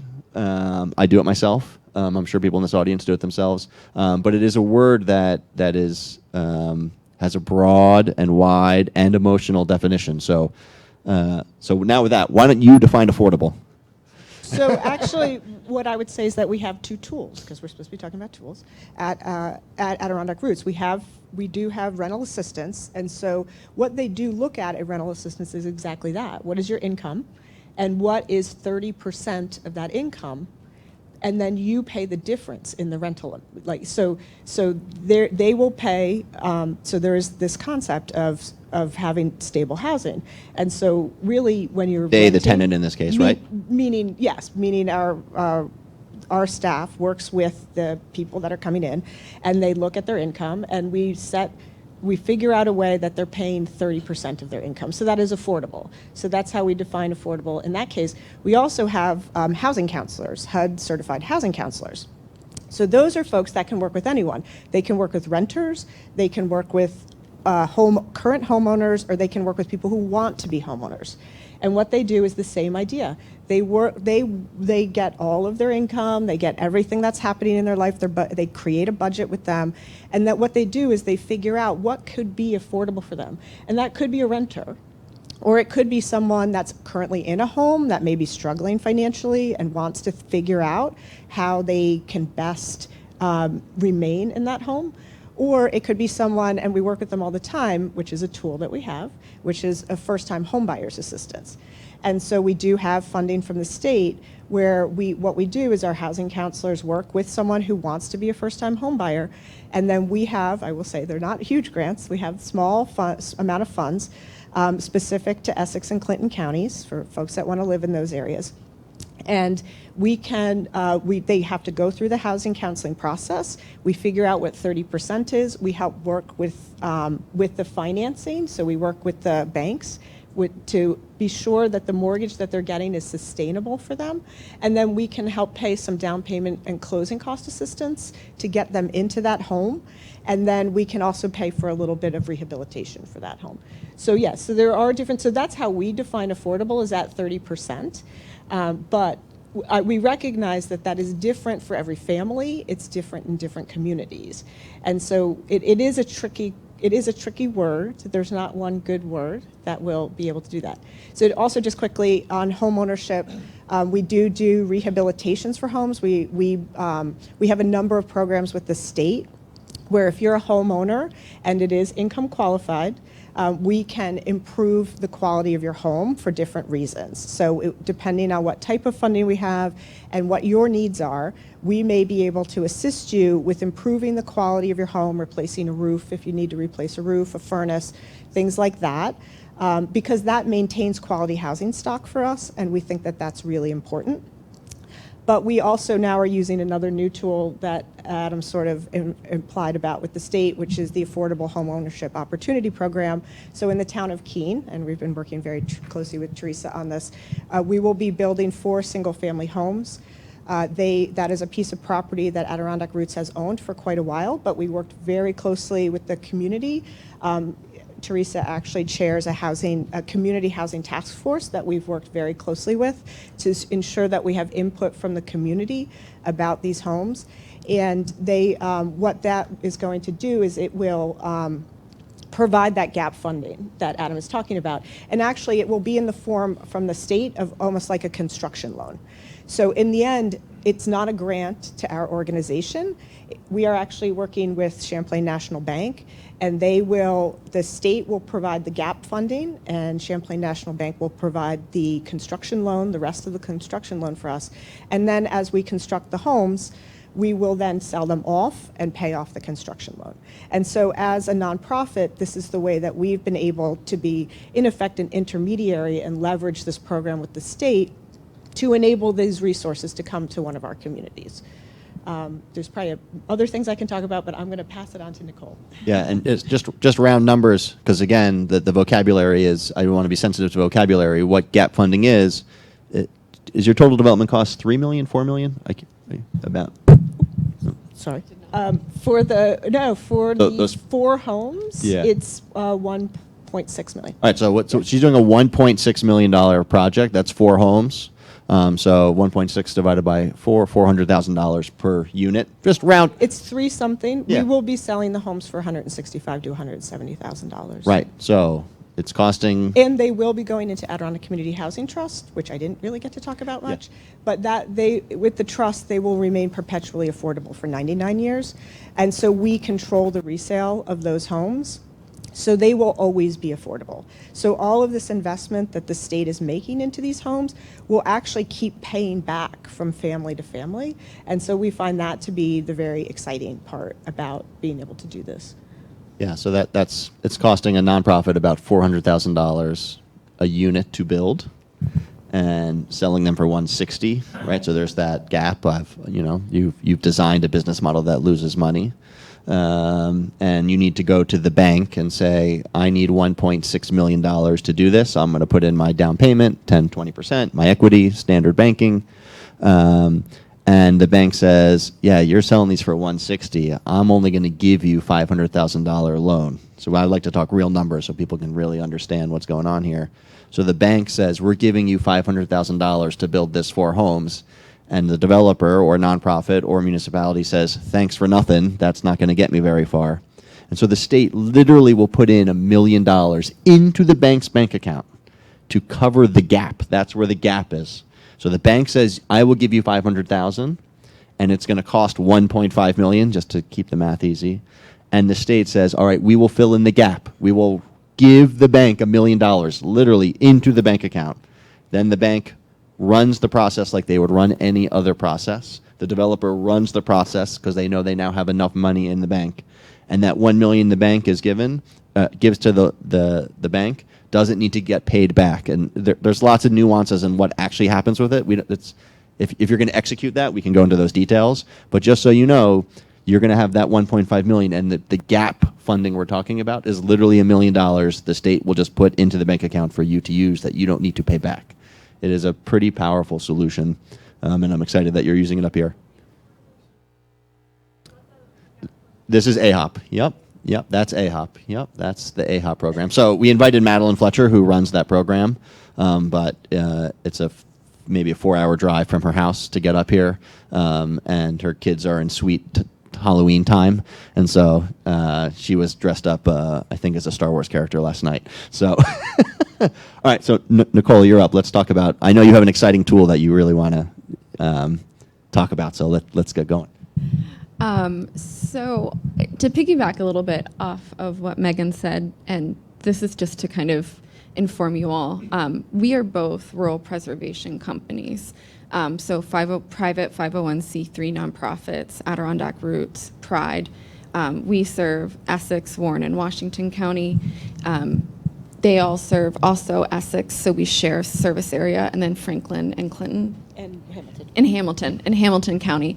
And there's a network of at least 50 of us across New York State. So depending on where you all are from, if we don't represent your service area, one tool is to find your local RPC or reach out to Megan and I, and we can help you with that to connect with them for some of these services that Megan just spoke about, which Pride also does. So preserving housing. Right now we have just shy of $3 million in housing rehabilitation grants, so for existing homeowners. We also have money for elderly emergency repair grants. And so while that's not, like I said, the duality of Pride and the land bank, that's not creating new housing. It is preserving that housing stock, because when those homeowners then retire or move away and those homes come back on the market, they are not rife with lead paint and asbestos.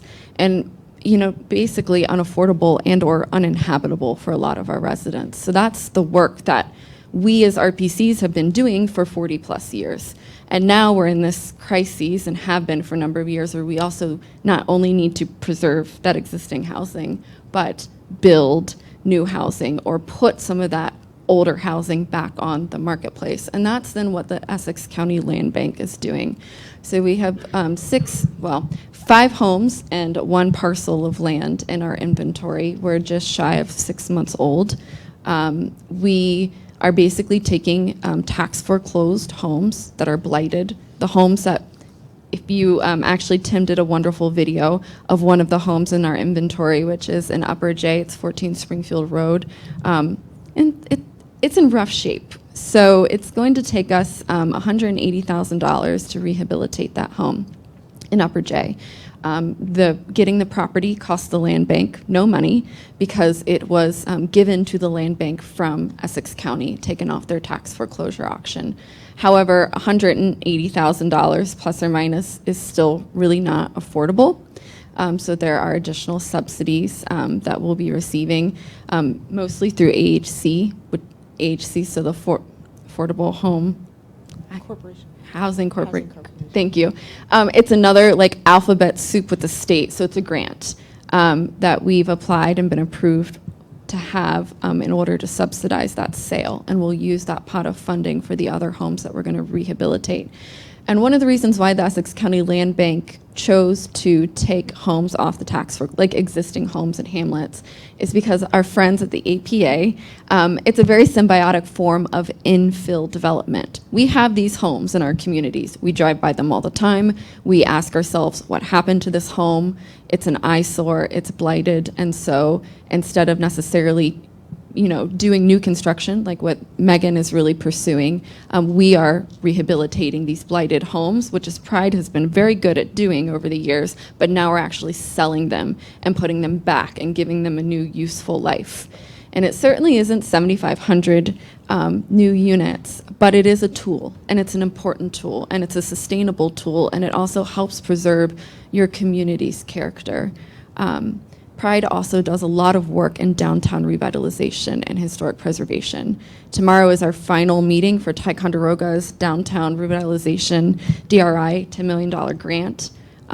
Pride will be administering probably $7 million of that funding. And that funding is for commercial properties in our downtown.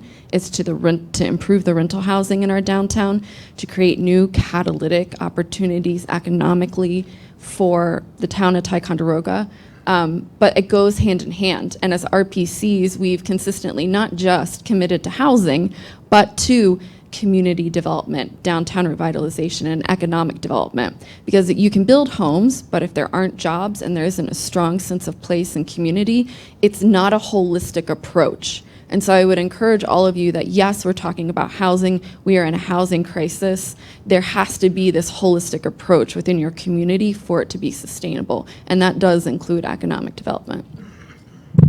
Yeah, 2 thoughts. I think I spent 7 years talking to talking at economic development people, and they not once connected housing and economics. But over the past probably 2 years, and COVID really was the catalyst, it is now a thing. They get it. So at the state level, at the national level, everyone has now realized that housing is a key component of economic development. You talk to some economic development folks, and for 100 years they said, how do I get a manufacturing plant to move to upstate New York? And now it is the manufacturing company calls and says, I'd love to move my manufacturing plant into your community. We're going to bring 100 employees. Where are they going to live? And the economic development person says, oh, I don't have a solution for you. So people do want to come here. We've heard it a few times. We live in one of the most beautiful places in the entire world. It is amazing. So housing is economics, and economics is housing. And so I want to reiterate that. And that's a new thing that's only been communicated and understood in the past couple years. So for the folks who are in that space, thank you for sort of connecting those dots, because it makes finding funding and flexible funding so much easier for all of us to find solutions. All right, and then I also want to ask you dollars and cents. Keep that mic. At Habitat, we did a tax foreclosure strategy with the city of Glens Falls, and there were some folks from the community and said, hey, city, how dare you give away land to this nonprofit? How dare you not collect the back taxes from this nonprofit? Would you feel comfortable sharing maybe the math or the economics of maybe why that is, in my head, a silly question, and or to ask a concrete question? When you build this house, what will the new family or new tenant be paying in taxes annually versus what is the community collecting in taxes presently? Round numbers to the nearest 2,500 or 5,000, like round numbers are okay. You just asked me like 5 questions. Yeah. So let's start. Yeah. so let's back just that up. Yeah. So you want to know what right now? I mean, this home has been on the tax foreclosure auction. Gosh, I wanted to say it was like 7, 8 years. Nobody was buying it. Because it goes to auction, out to the general public. And so for that 8 years, no taxes have been paid, and probably for a number of years before that, because they had to have gone unpaid for a number of years for it to be foreclosed on. So any amount of tax, when it's put back onto the tax rolls in the local community as well as for the county, is a net gain, because right now the county's just losing money and not gaining any money from that property in particular. I don't know what the taxes are going to be yet until I build the home. And I wouldn't be building the home until I rehabilitate the existing home. But to that end, we will be working with Adirondack Roots and other nonprofit partners and financial institutions to do that housing counseling for this family to make sure that they are ready for homeownership. They understand what their personal property taxes and school taxes are going to be every year, and so we can get the right point and potentially additional subsidies for them. The home may possibly be put into the Adirondack Community Housing Trust. I mean, that's going to be ultimately up to the homeowner if they decide to do that. So that is my strategy for doing this, understanding that we're also a new land bank, and this will be my first home. But it is not something that we haven't thought about and aren't being intelligent and smart. And also a huge partnership is with Adam Zarenko and the New York State Land Bank Association, who've really come alongside me personally and professionally to help with that professional development. Right. I took a house off that auction lot. I took a house off that auction 2019. I'm just now wrapping it up. So I had to get it assessed, and when I purchased it, right, I got the value dropped down to $20,000. I've been paying taxes on it since then. Now that I'm finished with it and it's 100% wrapped up, it will enter the market at $500,000. So taxable value on that is well worth. So getting the opportunity to have someone like myself get a break on that and not have to deal with those taxes for the last 3 years that I've been working on this property would be huge. And before that, so how long it was on the... It's cycled through the auction. I was told it was purchased 6 different times before I actually committed to it and got it done. Yeah.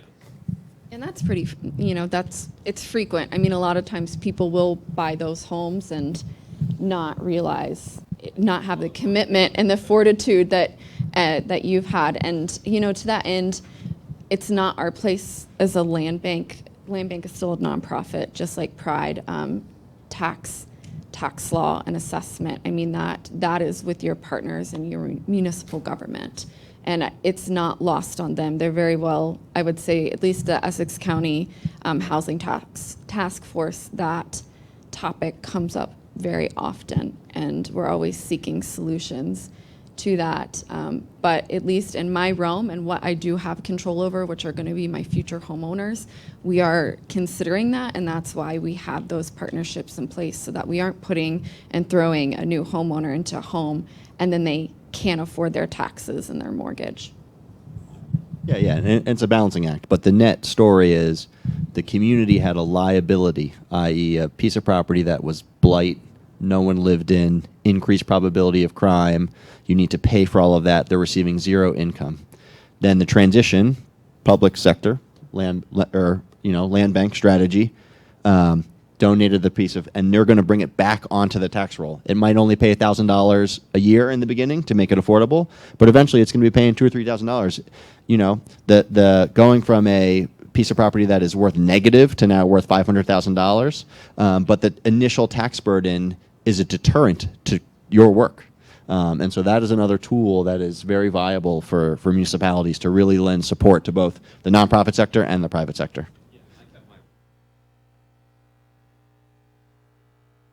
My story's a bit.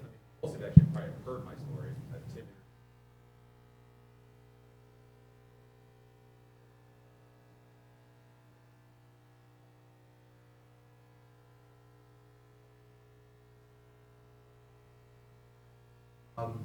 Municipalities in New York State also can have their own local pilot project for 5 years.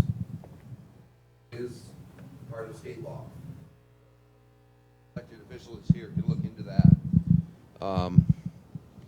You can, reach out to your municipal leaders and see if they will institute a local pilot project, so that when someone's buying an attainable home, their taxes slowly increase. Anyone else from the audience want to chime in? I don't need that. I'm pretty loud. Mainly for the people where they're recording. I just want to add a couple things to what Nicole said. First off, a lot of people don't realize this home in Jay, Essex County paid all the taxes for that property to Jay. So they got their school taxes, they got their property taxes, they got everything. So Jay was made whole. The community of Jay did not lose that. The taxpayers of Essex County paid for that home for the 7 years it was on the auction block. So it's really putting that back on. My other point, what we found in Essex County, where people were buying properties at a very reduced cost at a tax auction, renting them, putting no money into it, never paying the taxes. 3 years down the road, it goes back on a tax auction. And then the cycle begins.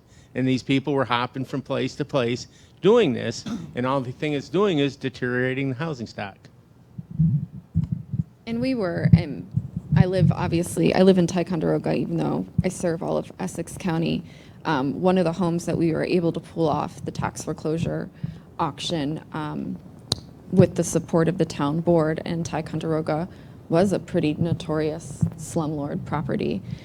Before the land bank was even formed, I got calls from those tenants to Pride for assistance and ended up going through the home and seeing the living conditions in our community was one of the hardest days I've had on the job.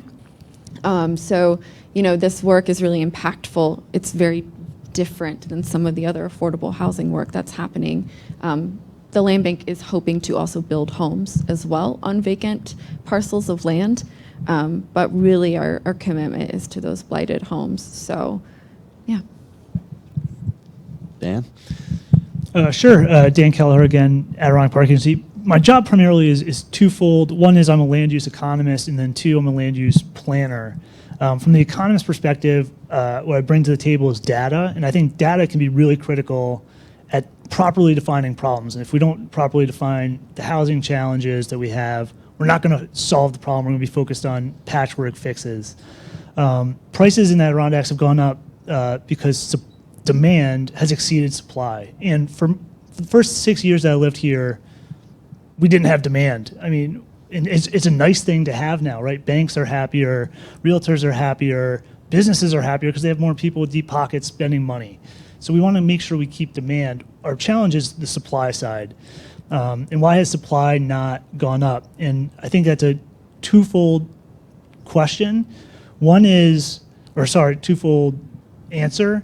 One is we have a far higher percentage of people in low wage jobs than the rest of the state. Matter of fact, we have roughly twice as many people earning below the 2019 equivalent of $30,000 than the rest of New York State. It's roughly 33% of our workers are in such low-wage jobs. On the flip side, statewide, the average price per square foot to build a new home is $177. Up here, the floor, the very cheapest you can build a new home for, is somewhere between $250 and $400 a square foot. And what that's resulting in, yeah, there's some people that are adamant that it's $250, but there are also some people who are adamant that that's $400. I'm hearing a lot of $400s. That's great. If it is $400, that means only 15% of residents in the Adirondack Park can afford a 1,000 square foot home that's newly constructed. So think about the size of your house, compare that to 1,000 square feet, and only 15% of people could afford a newly constructed 1,000 square foot unit. And so we know that construction costs are roughly 60%, labor costs 40%, materials. At the APA, we don't have much, we don't have a tool on the material side. On the labor side, it's a long-term game, and we work with our workforce development partners to try to bring programs that get people into the workforce, and notably the trades. If we're able to do that, we can also start solving that wage challenge, where we have those low-wage jobs, because trade jobs pay better than those than unfortunately tourism and retail jobs. And so we need to get people into those trades so we can lower housing prices, but also increase the ability of people to afford houses. We do work on the income side as well. As Nicole mentioned, it's a lot of economic development work, trying to diversify our economy, attract manufacturers, et cetera.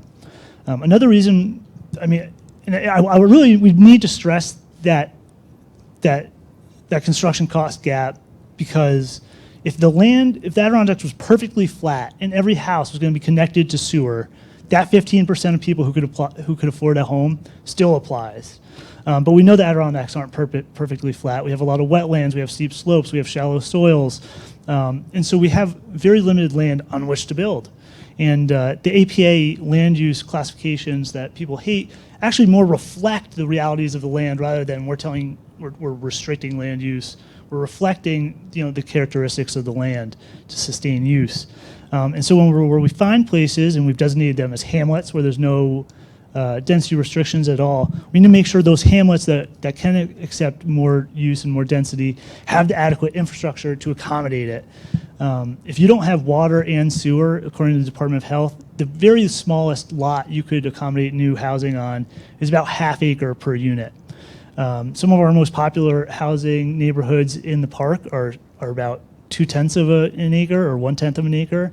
And so not having that infrastructure is causing you to have larger lots, and in shallower soils or closer to wetlands and water bodies, you even need larger lots than that ½ acre. And so that infrastructure is critical so that we can build more housing in the park.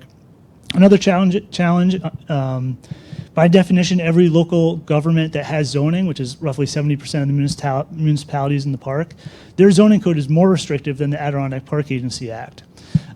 Things like minimum lot sizes, minimum home sizes, right? We have zoning laws that tell people you can't have a house that's 1,000 square feet. It has to be 1,500 square feet. We have height restrictions. We have outright bans on multifamily housing. All of these things are further constricting our ability to maximize the use of our available land in the park. From the APA's perspective, we try to work on both those problems. We can work to connect communities to infrastructure funding, whether that's New York State EFC or other federal funding partners like our friends down at the other end of the hall. We're happy to serve as a point of first contact.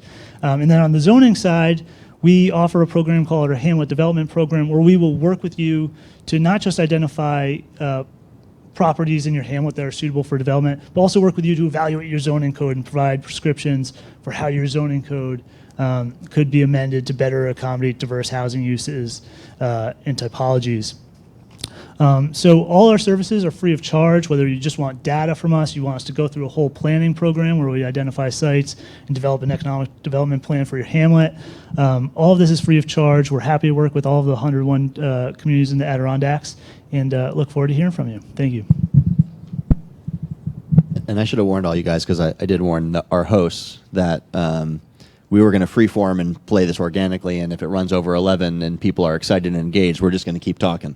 So I do think it's closely approaching 11, but I feel like this conversation, I need you to talk for at least 10 minutes, because it's amazing what you guys are doing. But if anyone is time sensitive, I do want to be sensitive to the audience. But it seems that everyone is excited and motivated. We do have permission to hang out here pretty much all day. But I should have said this in the beginning, that we are also committed and excited to have this conversation, but I also understand that, some people have other responsibilities. So I just wanted to do a little time check, and we're going to keep talking if you guys are going to keep listening. So as long as you guys stay engaged, we're going to keep sharing ideas. All right, go ahead. Thanks. I'm going to try to go quickly through this and not try to get too into the weeds. Living 80K has sort of taken a slightly different approach to the housing problem and the housing question in, sort of conjunction with all of these other different types of approaches. And that is, what if we could not build any housing whatsoever? What if we had the exact same housing stock that we have in our communities now? We don't overcome these obstacles. How do we make sure that our communities don't fall apart in the interim as housing prices rise and fall? How do we make sure that we protect the industries in our communities that make our communities? Grocery stores, pharmacies, the primary care provider, the school, all of these other things are really important. But without those, you lose your community and you essentially become a resort town, which for some people is fine, but for most of us that live here, that's really not what we're looking for. So we started with that perspective. We also started from the perspective of, what if you had no buy-in from your local governance? What if you didn't have a governing body that was interested in changing zoning laws, was interested in revising their planning scope, interested in passing legislation around short-term rental permits, or some of these other types of interventions that have been successful or been toyed around with in communities? What do you do then? If you're a private citizen or you're not for profit, how do you approach this problem? So we started by researching successful programs in other parts of the country. A lot of these revolved around the process by which, when a house goes up for sale, especially an entry-level home that most of our families would be purchasing, how at this moment there's sort of an extractive process, right? That home becomes, a single-family homeowner puts it on the market, it gets sold to a seasonal resident. It gets put on the market, it gets sold to a person who's there 2 months out of the year. It gets put on the rental rolls and becomes a short-term rental and becomes an investment property, right? So how do we stop these entry-level homes from being converted into investment properties? Because once that home is an investment property, its value is valued as a business. It's no longer a $300,000 home that's tied to a mortgage and an appraisal. It's a $700,000 business that you can charge $5,000 a week to with very little regulation, if at all. And we all know this problem is real. So how do we affect this? So we looked into a couple different things. There's a program out in California, in Tahoe, called Placemate. Essentially, it's a program that compensates people that own investment properties, operating them as short-term rentals, ways of moving them into the long-term rental market. How do you short-circuit the economic incentive for those folks and say, okay, we're going to make up the shortfall, as the county or as the town, and sort of move it into that rental market. If you're talking about densification within that housing unit, right? So the most dense housing unit is going to be a year-round sort of family unit, right? That's got 4, 5, 6, 7 people in the same housing unit year-round.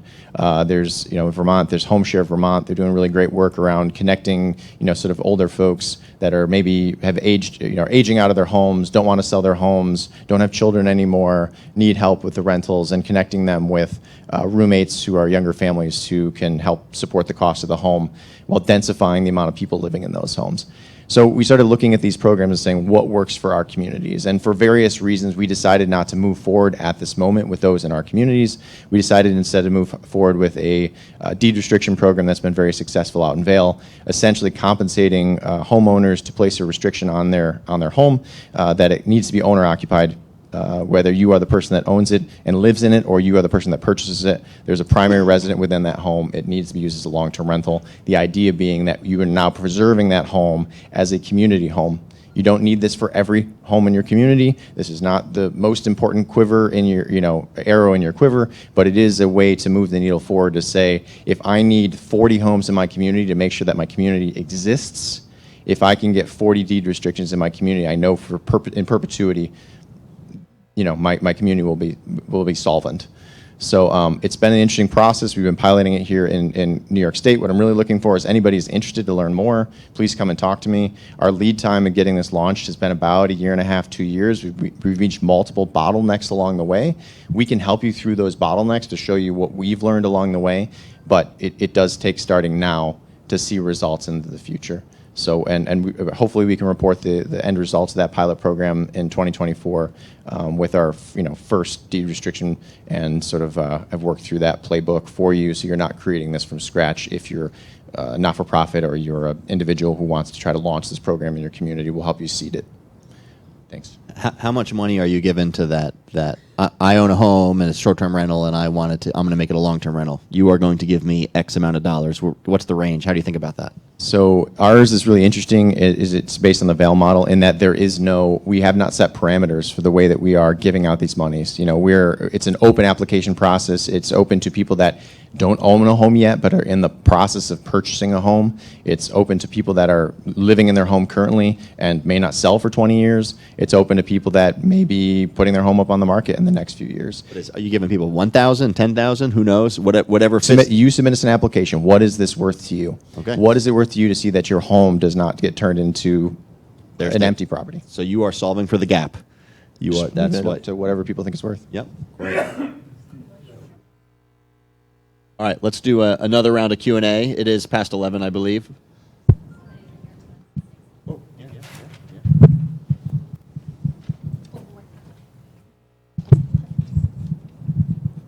This is a first. My name is Carol Nevulis, and I just want to let you know what a wonderful opportunity it was to invest in Fawn Valley. Steve Sama, Emily Politti, and their staff, volunteer staff who had a vision and were creative enough to make this happen. And I absolutely believe there are some potential investors in this room. So I just want you to know that Fawn Valley now is going to be starting a new project for another 22 single-family homes right around the corner, really from where Fawn Valley is. And it's a 501c3. And up here, in unbelievable potential that's being created for affordable housing.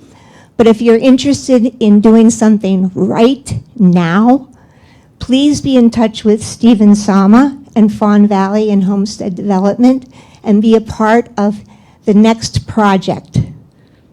Thank you. Good morning. My name is Terry Morris. I'm the Director of Community Services in Essex County. Every county has a Director of Community Services. So in Franklin County, that's Suzanne Leving. Clinton County, it's Rochelle Gregory. And in Hamilton County, it's Lynette Green. We are responsible for the vulnerable populations in our community. Those with mental health issues, those with intellectual developmental disabilities, and those with substance misuse issues. They make up about 30% of our population. They are renters. They are not looking for affordable housing in the way that I hear it defined today. They're looking probably for low-income housing. And so I beg of you to either change your language to include that population, or at least when you're using the term affordable housing, that you include in your hearts and your minds this population I'm talking about. I'm a both and person. I'm also the employer of Essex County Mental Health. So I don't see her in the room anymore, but the woman that was talking about her twin, she works for my agency, because I actually thought, why is my staff member here? Oh, she still is. So her sister is an awesome therapist, and I want her to have affordable housing in Essex County. So it's not only the population, I'm interested in both populations. So what I bring to the table is advocacy, connections with the Office of Mental Health, the Office of Substance Abuse, and also partnership with Megan and Nicole, and also so proud to be part of Essex County's Housing Task Force, because without that commitment and conversation, we wouldn't get to where we are today. So I beg of you, please do not leave the vulnerable populations out of your conversations.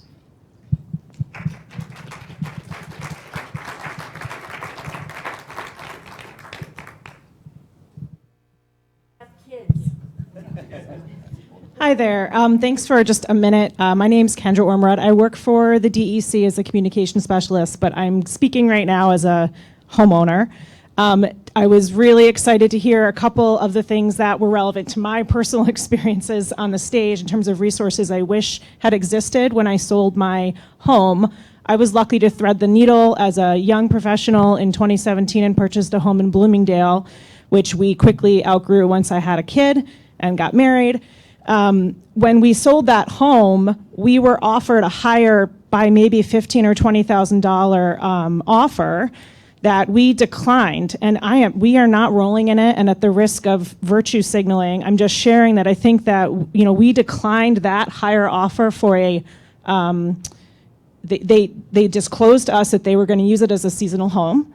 And we instead sold it to a young couple for still what seems like, I still feel guilty of the obscene amount of money we made on that home, but we still took a loss as to what we could have gotten. We were able to do that, but that was probably the max we could have swallowed not getting. If it had been more than that, our virtue would have not outlasted our pocketbook. Sean over there with High Peaks Home has done the same thing. And there is something to be said about these individuals that really want our communities to be stronger, better, and to provide housing. And we're also facing that with fixing up a rental on our property that is gutted and in bad shape. And, we bit off more than we could chew. And we don't have the $40,000 in cash to renovate that so that we can provide a home for one person or two people in this small apartment. So there's lots of these little pockets of people that aren't going to invest, that aren't working for some of these amazing initiatives and nonprofits that you're doing, but want to help this community, but just can't stomach the cost. And I know that we shouldn't be going at it alone, and maybe there is some lack of awareness on our part as individuals for these resources, but something has to be done about getting the word out to homeowners like me or people selling their homes so that we can do what we can do without going under ourselves financially. So I think there's a lot of people out there that want to do those things that maybe can't, or just don't know that there are opportunities for gaps to be filled for these small individuals. So that's all I wanted to share. Thank you. That sort of brings us back to the Explorer. So they are absolutely committed to exactly what you described and getting that message out. That was one of their sort of key goals of not only today, but the future. So I'm glad you brought that up. Anyone else like to share?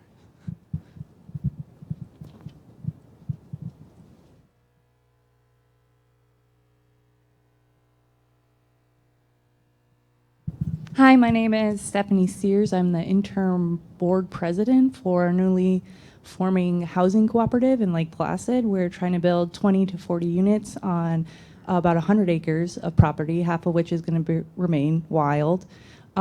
We are looking for people who are interested in joining our board, anyone that wants to volunteer or is interested in living on the property, wanting to anything, really. We're looking for anything. We are open to everything. Please, I live in Saranac Lake. If you see me around Saranac Lake, please pick my brain. We're still making a website. We're in the early development of this. We don't have a website or any kind of main hub right now, but if you see me, please stop, say hello, and ask any questions that you might have. Thanks. Yeah, we are working with ANCA and CDI. Yep. Right.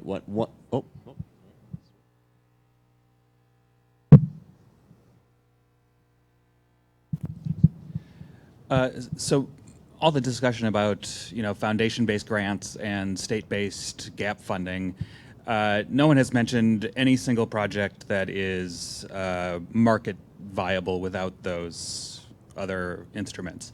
Does anyone have an example of one that exists somewhere, or have we just fully accepted that this is not a viable solution anymore? And then as an aside, people have talked about challenges in terms of planning and code and all these other things. And I used to work for a developer, and one of his sayings was, "I will cut as many corners as I can get away with." So, just I think Megan was talking about quality housing being an important part of developing housing, and just to recognize that that type of influence or value system exists, and will take advantage of vacuums in that kind of situation. Yeah, I'm under the general opinion that there is no market solution. Does anyone have a different? I guess I would ask, are you talking about new builds or?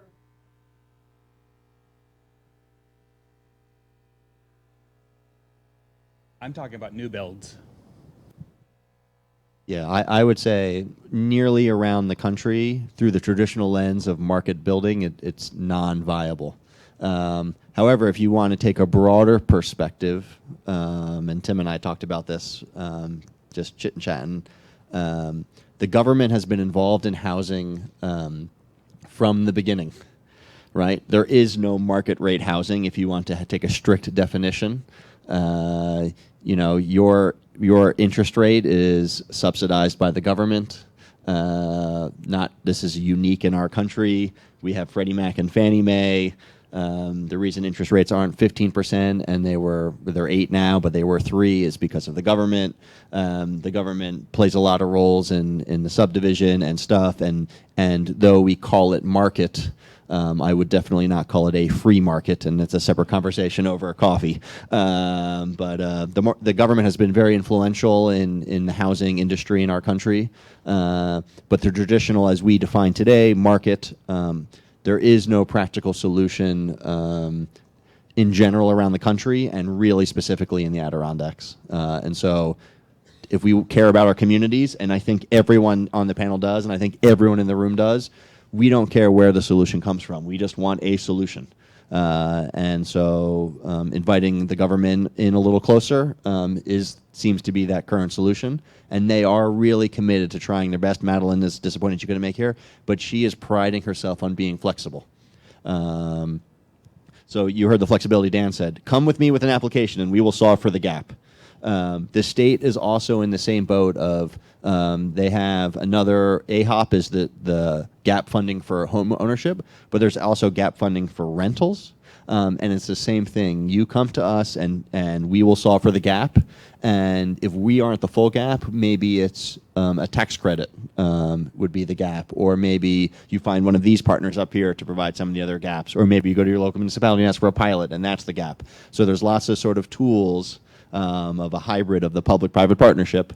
Private builders, we really, really need them involved, but they need to be incentivized by public tools or nonprofit tools or individuals who really care tools, because we also heard that. There's just individuals who are saying, I'm willing to take less money because I care.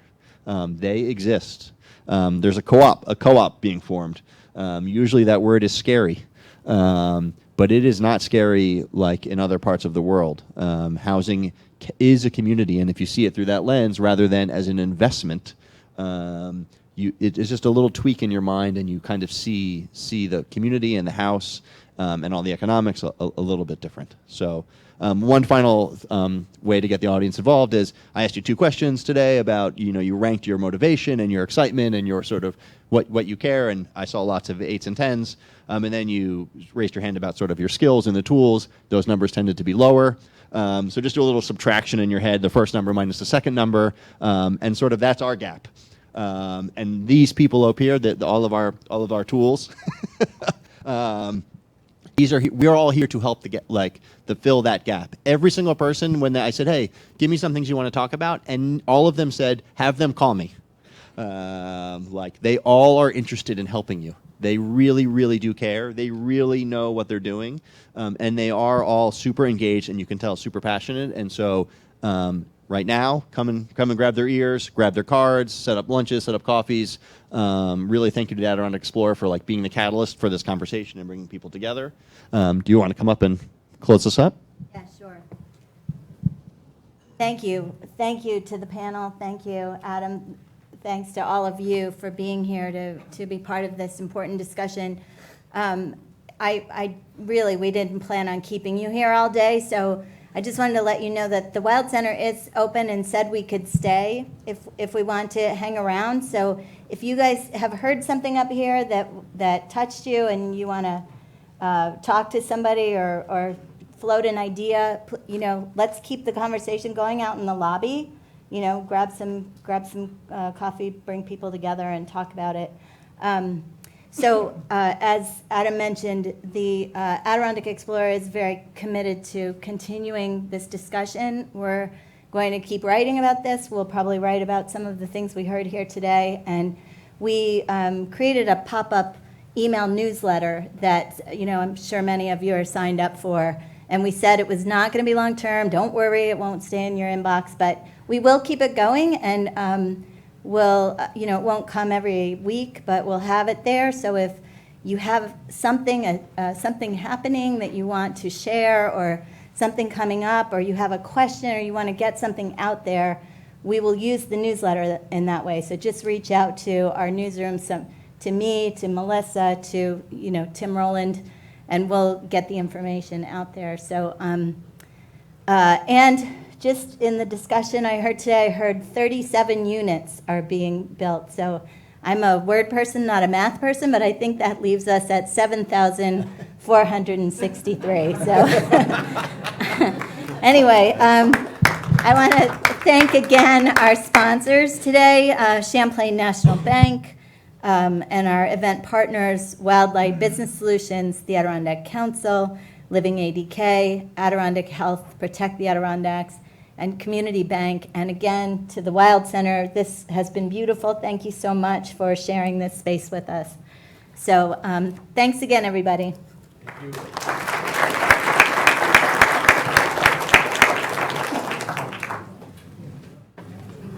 Here you are. Thank you. Thank you. Yep.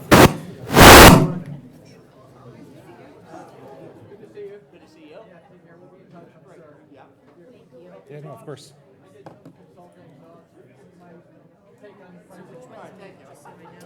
So this is like